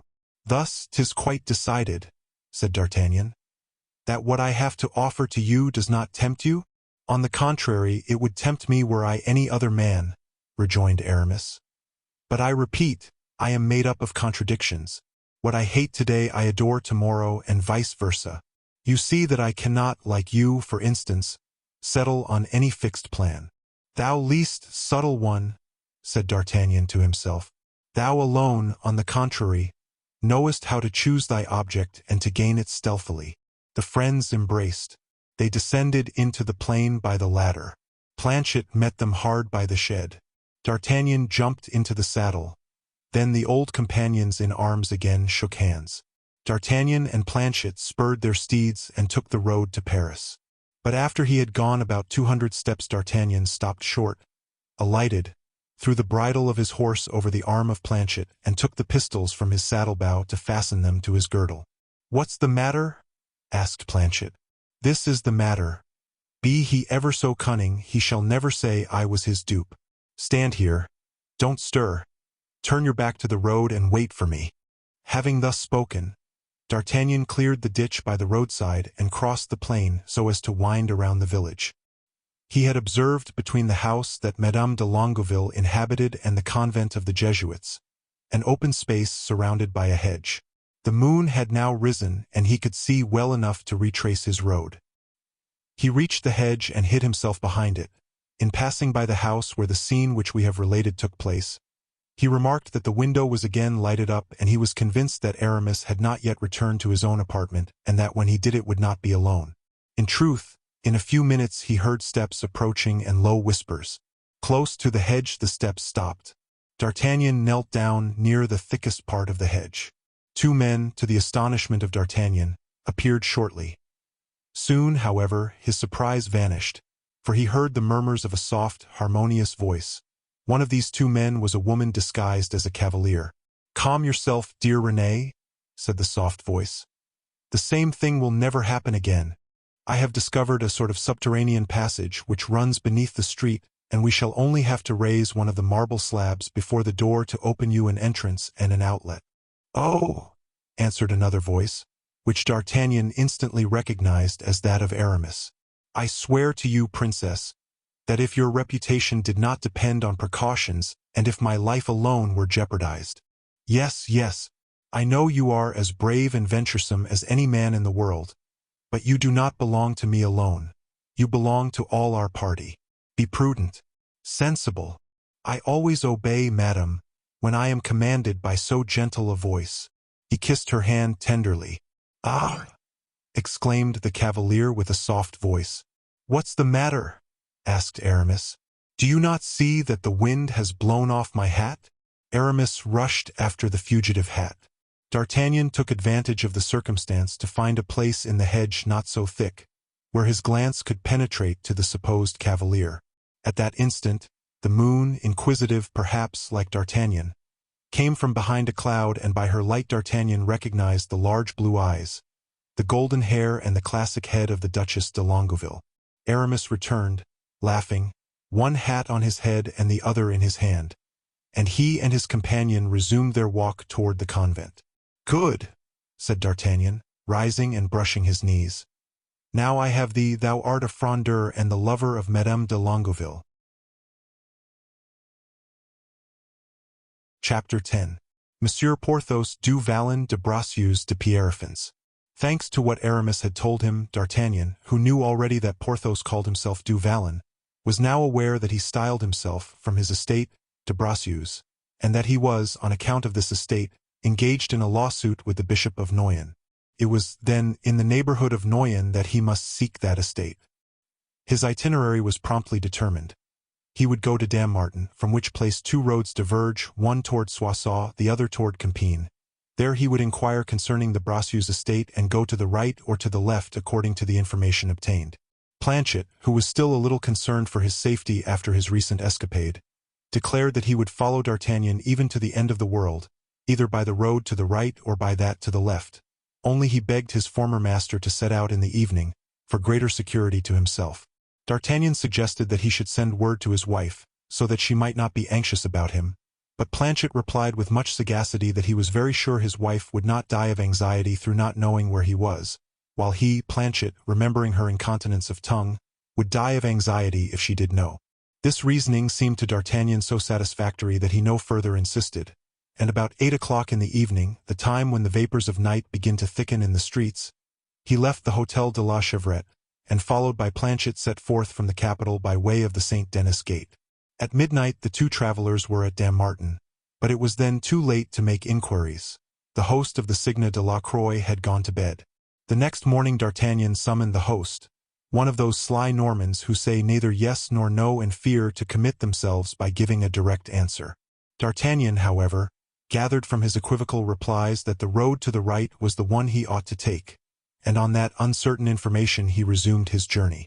At 9 in the morning he reached Nanteuil and stopped for breakfast. His host here was a good fellow from Picardy, who gave him all the information he needed. The Bracieux estate was a few leagues from Villers-Cotterets. D'Artagnan was acquainted with Villers-Cotterets, having gone thither with the court on several occasions, for at that time Villers-Cotterets was a royal residence. He therefore shaped his course toward that place and dismounted at the Dauphin d'Or. There he ascertained that the Bracieux estate was 4 leagues distant, but that Porthos was not at Bracieux. Porthos had, in fact, been involved in a dispute with the Bishop of Noyon in regard to the Pierrefonds property, which adjoined his own, and weary at length of a legal controversy which was beyond his comprehension, he put an end to it by purchasing Pierrefonds and added that name to his others. He now called himself du Vallon de Bracieux de Pierrefonds, and resided on his new estate. The travelers were therefore obliged to stay at the hotel until the next day. The horses had done 10 leagues that day and needed rest. It is true they might have taken others, but there was a great forest to pass through, and Planchet, as we have seen, had no liking for forests after dark. There was another thing that Planchet had no liking for, and that was starting on a journey with a hungry stomach. Accordingly, D'Artagnan, on awaking, found his breakfast waiting for him. It need not be said that Planchet, in resuming his former functions, resumed also his former humility, and was not ashamed to make his breakfast on what was left by D'Artagnan. It was nearly 8 o'clock when they set out again. Their course was clearly defined. They were to follow the road toward Compiègne, and on emerging from the forest turned to the right. The morning was beautiful, and in this early springtime the birds sang on the trees and the sunbeams shone through the misty glades, like curtains of golden gauze. In other parts of the forest the light could scarcely penetrate through the foliage, and the stems of 2 old oak trees, the refuge of the squirrel, startled by the travelers, were in deep shadow. There came up from all nature in the dawn of day a perfume of herbs, flowers and leaves, which delighted the heart. D'Artagnan, sick of the closeness of Paris, thought that when a man had 3 names of his different estates joined one to another, he ought to be very happy in such a paradise. Then he shook his head, saying, "If I were Porthos and D'Artagnan came to make me such a proposition as I am going to make to him, I know what I should say to it." As to Planchet, he thought of little or nothing, but was happy as a hunting hound in his old master's company. At the extremity of the wood D'Artagnan perceived the road that had been described to him, and at the end of the road he saw the towers of an immense feudal castle. "Oh, oh," he said, "I fancied this castle belonged to the ancient branch of Orleans. Can Porthos have negotiated for it with the Duc de Longueville?" "Faith!" exclaimed Planchet. "Here's land in good condition. If it belongs to Monsieur Porthos, I wish him joy." "Zounds!" cried D'Artagnan. "Don't call him Porthos, nor even Vallon. Call him de Bracieux or de Pierrefonds. Thou wilt knell out damnation to my mission otherwise." As he approached the castle which had first attracted his eye, D'Artagnan was convinced that it could not be there that his friend dwelt. The towers, though solid and as if built yesterday, were open and broken. One might have fancied that some giant had cleaved them with blows from a hatchet. On arriving at the extremity of the castle, D'Artagnan found himself overlooking a beautiful valley, in which, at the foot of a charming little lake, stood several scattered houses, which, humble in their aspect and covered, some with tiles, others with thatch, seemed to acknowledge as their sovereign lord a pretty chateau, built about the beginning of the reign of Henry IV, and surmounted by 4 stately, gilded weathercocks. D'Artagnan no longer doubted that this was Porthos's pleasant dwelling-place. The road led straight up to the chateau which, compared to its ancestor on the hill, was exactly what a fop of the coterie of the Duc d'Enghien would have been beside a knight in steel armor in the time of Charles VII. D'Artagnan spurred his horse on and pursued his road, followed by Planchet at the same pace. In 10 minutes D'Artagnan reached the end of an alley regularly planted with fine poplars and terminating in an iron gate, the points and crossed bars of which were gilt. In the midst of this avenue was a nobleman, dressed in green and with as much gilding about him as the iron gate, riding on a tall horse.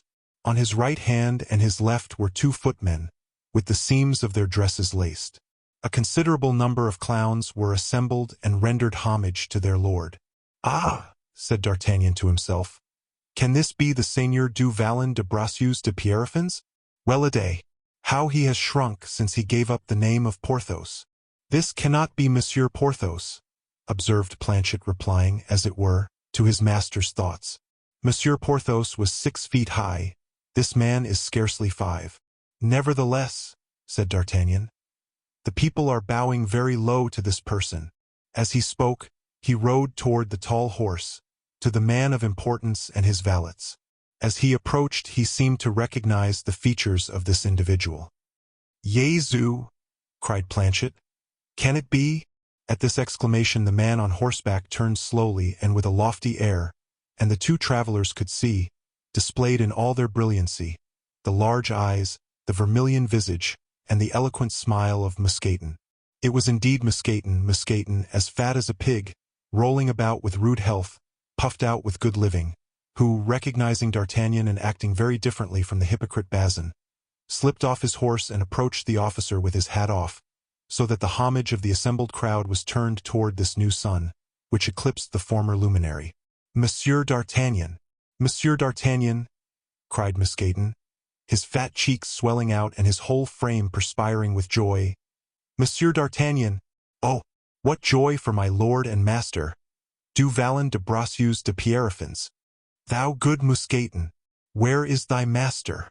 You stand upon his property. But how handsome thou art! How fat! Thou hast prospered and grown stout. And D'Artagnan could not restrain his astonishment at the change good fortune had produced on the once famished one. Hey, yes, thank God, I am pretty well, said Musketeer. But hast thou nothing to say to thy friend Planchet? How, my friend Planchet? Planchet, art thou there? Cried Musketeer, with open arms and eyes full of tears. My very self, replied Planchet. But I wanted first to see if thou wert grown proud. Proud toward an old friend? Never. Planchet, thou wouldst not have thought so hadst thou known Musketeer well. So far so well, answered Planchet, alighting and extending his arms to Musketeer. The two servants embraced with an emotion which touched those who were present and made them suppose that Planchet was a great lord in disguise. So highly did they estimate the position of Musketeer. And now, sir, resumed Musketeer, when he had rid himself of Planchet, who had in vain tried to clasp his hands behind his friend's fat back. Now, sir, allow me to leave you, for I could not permit my master to hear of your arrival from any but myself. He would never forgive me for not having preceded you. This dear friend, said D'Artagnan, carefully avoiding to utter either the former name borne by Porthos or his new one. Then he has not forgotten me? Forgotten he, cried Musketeer. There's not a day, sir, that we don't expect to hear that you were made marshal either instead of Monsieur de Gassin, or of Monsieur de Bassompierre. On D'Artagnan's lips there played one of those rare and melancholy smiles which seemed to emanate from the depth of his soul, the last trace of youth and happiness that had survived life's disillusions. And you, fellows, resumed Musketeer, stay near Monsieur le Comte d'Artagnan and pay him every attention in your power whilst I go to prepare my lord for his visit. And mounting his horse Musketeer rode off down the avenue on the grass at a hand gallop. Ah, there's something promising, said D'Artagnan. No mysteries, no cloak to hide oneself in, no cunning policy here. People laugh outright, they weep for joy here. I see nothing but faces a yard broad. In short, it seems to me that nature herself wears a holiday garb, and that the trees, instead of leaves and flowers, are covered with red and green ribbons as on gala days. As for me, said Planchet, I seem to smell, from this place, even, a most delectable perfume of fine roast meat, and to see the scullions in a row by the hedge, hailing our approach. Ah, sir, what a cook must Monsieur Pierrefonds have, when he was so fond of eating and drinking, even whilst he was only called Monsieur Porthos. Say no more, cried D'Artagnan. If the reality corresponds with appearances, I am lost, for a man so well off will never change his happy condition, and I shall fail with him as I have already done with Aramis.